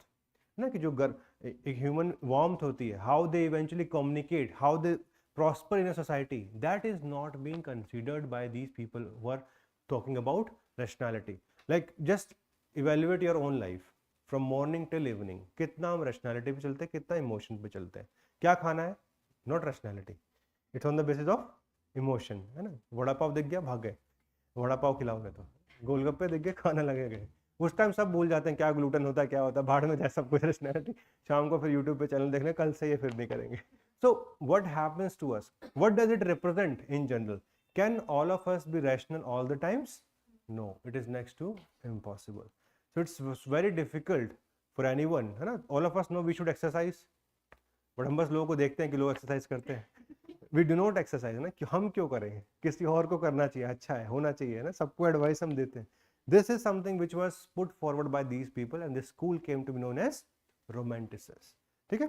So let us see them what they were talking about. So they question almost every aspect of Enlightenment thinking, from its conception of truth, science as well as reason, to its belief in the idea of progress. In fact, Jean-Jacques Rousseau says that later on the development of art and science have resulted in social and moral degeneration of men. Why? Because he says that because of this we have stayed away from the nature. Initially the human being, they were living in the lap of nature, but right now we have completely disassociated. We're completely away from our inner sense, है ना. अब हम उसके लिए योगा सीखते हैं, अब उसके लिए अलग कोर्सेज करते हैं, है ना, जैसे कि सदगुरु का इनर इंजीनियरिंग. तो उनके लिए अलग कोर्सेज शुरू हो गए हैं कि आप इंसान हो, इसको समझो, ठीक है. बिकॉज पहले हमें बोला आप रैशनल बनो, हम रैशनल बनने की कोशिश कर रहे थे, but then we wait you are not having an internal relationship. So those inner aspects, spirituality within you, that is something which we have got disassociated with, and that's why these romanticists, they criticize that it has led to moral degradation. Because if you become too much practical, too much rational, you forget the warmth of what is good, what is wrong, है ना. National, इसका सबसे बड़ा example national interest. Why is India and Pakistan fighting? National interest. They have a national interest that somehow they have to make sure that Pakistan remain equal to India. That is the national interest, and for that they are ready to use any means, most importantly the terrorism. So that is what this enlightenment has spread to. I'm not saying directly it is contributed to terrorism, no, but when it sees from that point of view, it just takes away that human warmth, that how the human societies are built. Second, inequality in society. Those people who get more marks, those people who get selected, है ना, ego आती है, right. So because of the parameters that we have created for intelligence, कि 90% से ऊपर अगर आ रहा है तो बहुत intelligent है, बहुत intelligent है. It doesn't matter what they will do in the life later on, but this is the perception which we carry, that if a small boy or girl is getting very high marks, तो ठीक है, intelligence. If somebody is speaking English very fluently, intelligent. Doesn't matter if there is any substance or not. Yes, this is very important. When you study in ethics, one of the method of persuasion is speak English very fast. People will think नहीं इसको तो पता ही होगा, they'll know everything about it, है ना, इनकी तो बात सुनी लेनी चाहिए, right. So this is about inequality in society. Division of labor, differentiation of function, and application of technology has corrupted men and destroyed their idyllic existence, and there has been a hiatus between nature and men, and we have in general become self-centered, egoistic in nature as a species also. Previously there used to be free movement of elephant, free movement of tiger across the globe. Now what we have done, we have taken over everything. Her land का price रख दिया है square feet में, ठीक है, and they have been put in national park and wildlife sanctuaries. Like तुम यहाँ रहो, you are protected here, बाहर इंसान है, right. So what does it tell us? That somehow, just see it from the species point of view also, and within the society there are lots of inequality which has been bred because of this. Whatever we have seen, rationality, the kind of economy, like Adam Smith says that there should be free market economics. We followed free market economics. Now we have few billionaires, है ना, and majority of people like us, है ना, who do not have the enough wealth to even be, है ना, education के लिए enough पैसा नहीं है, खाने के लिए पैसा नहीं है, and everybody is talking about fire, है ना. क्या होता है फायर टर्म्स, है ना, financial independence and retire early. तो कंसेप्ट चेंज हो रहे हैं, ठीक है, बट वेल्थ डिस्ट्रीब्यूशन का प्रोसेस जो है वो नहीं आ रहा है. Everybody talked about universal basis income, सुना था ये concept UBI. It became famous from 2016 onwards, that a certain point of income should be given to all the people of the country. अब इंडिया में थोड़ा मुश्किल है because all the people is 1.4 billion, but experiments are going on in Scandinavian countries. because there the resources from the taxation are good enough, population is under control, so some amount of money can be given to all the people so that they can fulfill their basic needs, and then they can think what they wish to do in their own lives. But for us, money is something which is required to have the basic necessities of life. So inequality has become very prominent because the kind of political structures which we have followed, right? Many of you have seen that all these democracies, they're marked with corruption, right? Corruption is a feature which we have to accept. It is there. And second, it's about the manner in which the societal equation is. The wealth tax लगाते हैं हम, but wealth tax से कुछ collection नहीं होता, government फिर बाद में उसको abolish कर देती है. So inequality has sustained by the kind of polity and economy we have chosen. You must have Oxfam की report देखा आपने, है ना? It talks about कि how 1% of India, it owns more than 50-60% of the total resources. So what does that tell you? It is leading to inequality in society. Because जो भी आज हम हैं, it's the process of this ideas of enlightenment. वहीं से शुरू हुआ था ये सब. कि 200 साल में क्या अचीव किया? How enlightened we are today? That is a very relevant question that we have. Number 3, alienation of man, because, and this was the concept which was given by Karl Marx. Karl Marx says that previously there used to be production, and the whole production process used to be under the control of few men. So they could take satisfaction in the production itself, right? But today, like suppose if you're working in an automobile company as a worker, आपको काम क्या, आप सिर्फ tyre बना रहे हो, है ना? You're just making the tires. You're not contributing to the overall creation of a whole car. So satisfaction नहीं आ पाता है. Everybody has become a cog in the wheel. So it's so difficult for majority of us to appreciate the work that we do. You must have heard this famous speech of Steve Jobs. You should do something that you love. But how many of the percentage of the people, you must have friends, right? कि यार रोज गाली देते होंगे अपने boss को. This is the great work. This is the great leader that I'm working under, right? So that is the problem that has come in the industrialized societies. It is known as alienation of men. What we want to do and what we are doing, there's a big gap. Okay, what we want to achieve and what we are, the big gap. Aspirations बहुत ऊपर है हमारी, ठीक है? But the nature of work which we are getting there, it's difficult. बहुत लोग कहते हैं चलो ठीक है, let us join politics. I want to change the world. Worker बन के रह गए, नारे लगाते रह गए 40 साल. Right? Try to understand it. This is important because many few of us, like हम लोग तो पहले अलग हो चुके हैं. हम लोग तो पॉलिटिकल बस वोट करने जाते हैं, और तो हम क्या ही करते हैं, यूट्यूब पे वीडियो देख लोगे, 4 गाली दे लोगे या 4 दिन शाबाशी दे दोगे. That's all that we do. But those people who really want to be in that profession, don't you think that there is a nepotism in politics? बेचारे बॉलीवुड वालों को सुबह से लेके शाम तक ना, the principles of enlightenment are only utilized against Bollywood. तुम लोग ज्यादा फेमस हो इसलिए तुम लोग पहले नेपोटिज्म छोड़ दो ना, डायनेस्टी पॉलिटिक्स वगैरह.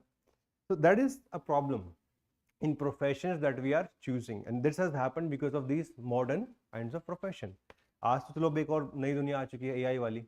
All of us are saying कि आगे चल के जॉब लॉसेस कितने होंगे. You must have seen IT industry. It is not coming out with any kind of vacancies. Very high level of unemployment is there. Probably in the future, focus should be on skill development. And last, violence.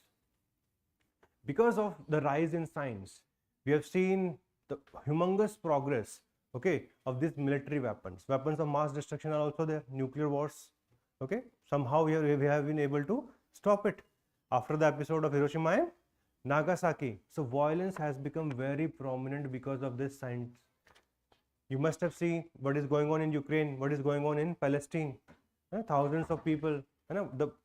If you see from the Israel point of view, they will say this is rational. We are going against the terrorists.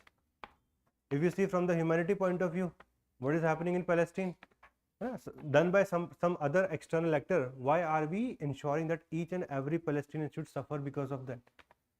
So violence has become very, very prominent in these times with modern warfare. Even biological weapons have been used.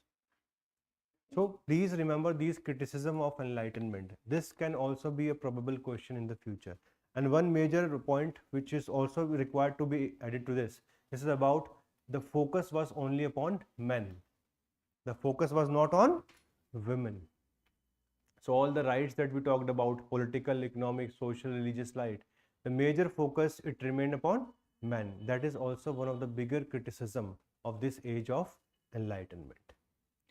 Okay, so it's not like that everything was pure and bliss during from 18th century till 20th century. We'll see that story. Abhi puri start ho rahi hai. When we'll read world history, you'll see the whole story, how things are going to work out. Okay, so enlightenment is something which is very crucial because it created a kind of journey for all the nations, including France, Germany, Italy, England. All these nations were influenced by these ideas, and these ideas are part of our preamble. If you see our preamble, यही सारे ideas हैं, कुछ नया तो है नहीं इसमें. All these ideas are there. You know, when B.R. Ambedkar, he was asked how are you compiling or how are you creating Indian constitution, he said we are ransacking all the constitutions of the world. सब देख रहे हैं कि इसमें अच्छा क्या है. So that's why polity में क्वेश्चंस भी आते हैं, कहाँ से हमने क्या चीज़ बोरो करी है. So these important principles or important ideas have been coming in since the 18th century, and in every revolution one or the other idea became very prominent. Like French Revolution, all of us know equality, liberty and fraternity along with nationalism. It's very important. Russian, where we talk about justice, not just equality, equality also in terms of profession, in terms of payment, that became prominent from the Russian Revolution. India's freedom struggle, non-violence, the concept of non-violence became so important. So that's how things are. Every important history जो हम part पढ़ेंगे, that is going to be prominent, okay, and will become part of various constitutions. हर चीज़ के बाद एक एक चीज़ बनी है. Like when we'll discuss about Weimar Republic हम बात करेंगे. They had emergency provisions. These emergency provisions were utilized by Hitler to capture power. Emergency provisions in India, they were again borrowed from the Weimar Republic.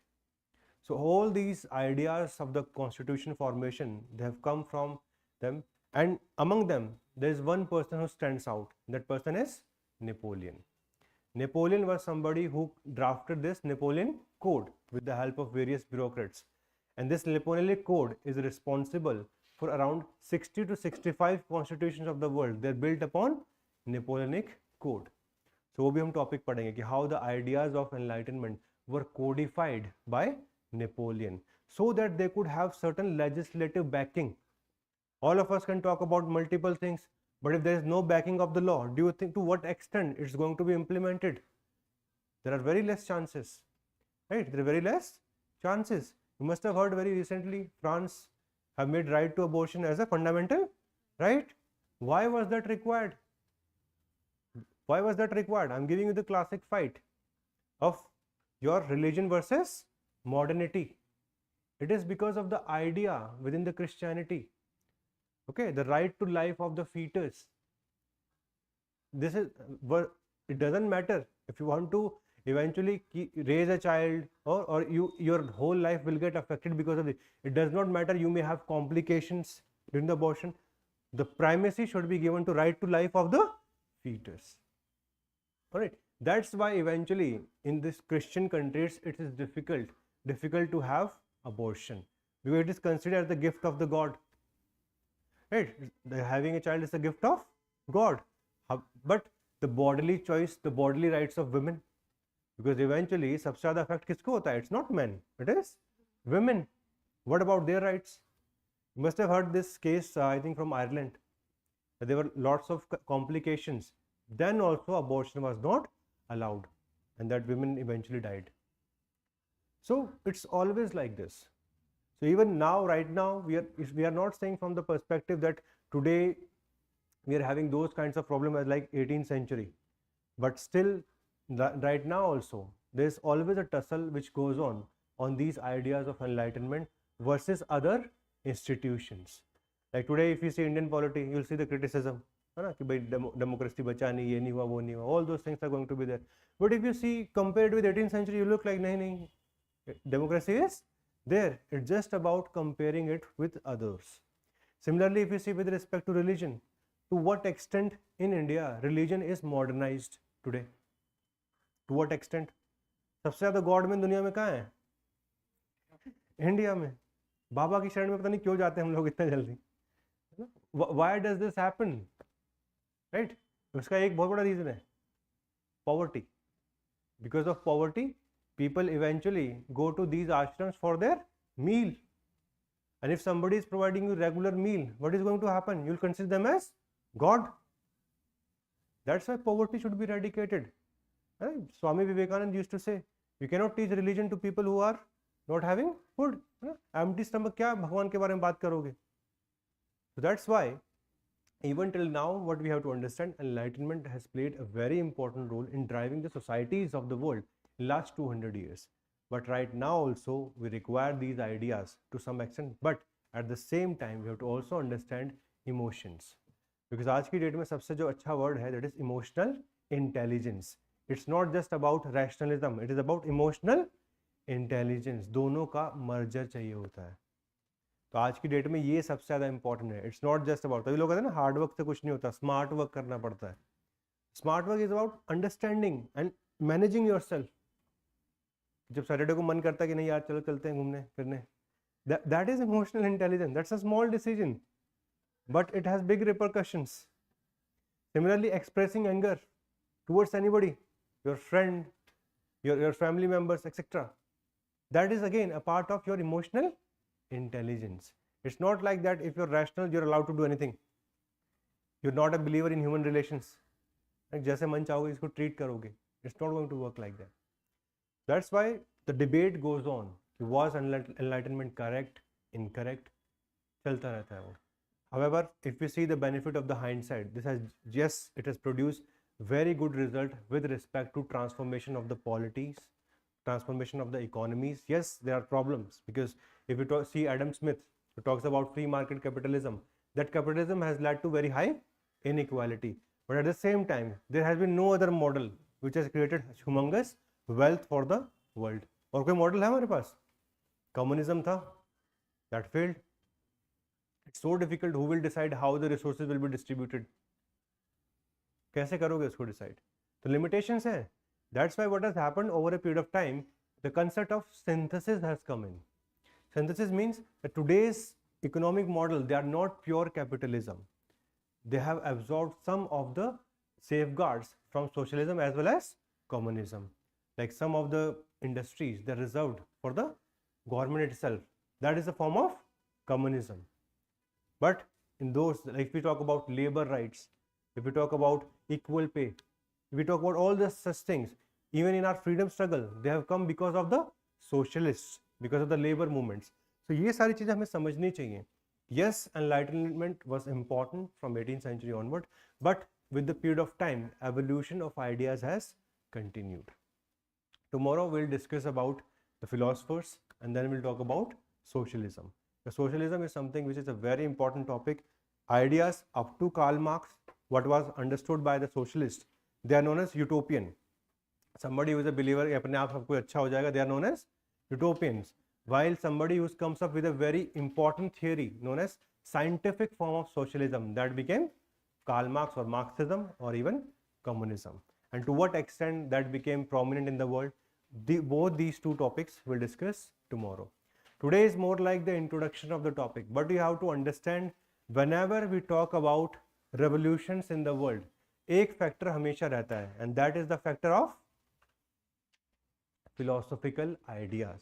That is the factor of overall, है ना, कि philosophical ideas क्या थे, awaken किस चीज ने किया लोगों को, that is always the ideas of enlightenment. So everywhere we have to write this one point. Is that clear? Like suppose if question comes, factor responsible for the American War of Independence, factor responsible for your French Revolution, factor responsible for German unification, one factor will always be the awakening of people. So ideas of enlightenment has that humongous kind of importance. One of the factors for the rise of India's freedom struggle, we always talk about the rise of ideas of enlightenment, or India case में social religious reform movements, which was also a representation or a part of enlightenment itself. So please try to understand, these ideas of enlightenment are very, very important. They were absorbed by the people, and these people became leaders, and they eventually fought various revolutions. That is the whole idea of world history. So tomorrow we'll take care of the remaining part. Please revise till page number 4. Okay,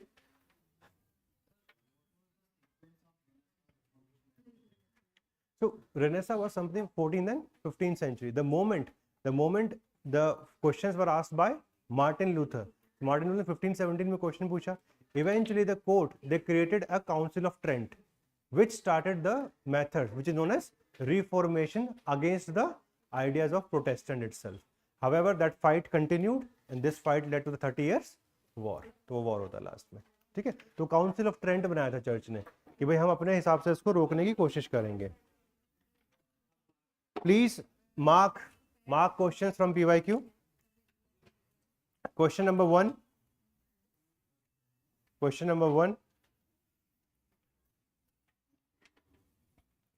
number 5. Despotic rulers of Europe. And question number 14. 1, 5 and 14. Please write answers. जैसे भी लिख सकते हो लिख के लेके आना. Tomorrow we'll discuss about answer writing.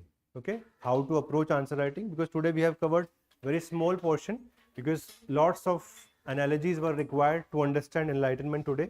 Tomorrow we'll first revise, then we'll move forward. Then we move forward to the next two topics. Online students, I hope you're able to understand. Apurv, your question was answered, right? We'll meet tomorrow and then we'll take forward this.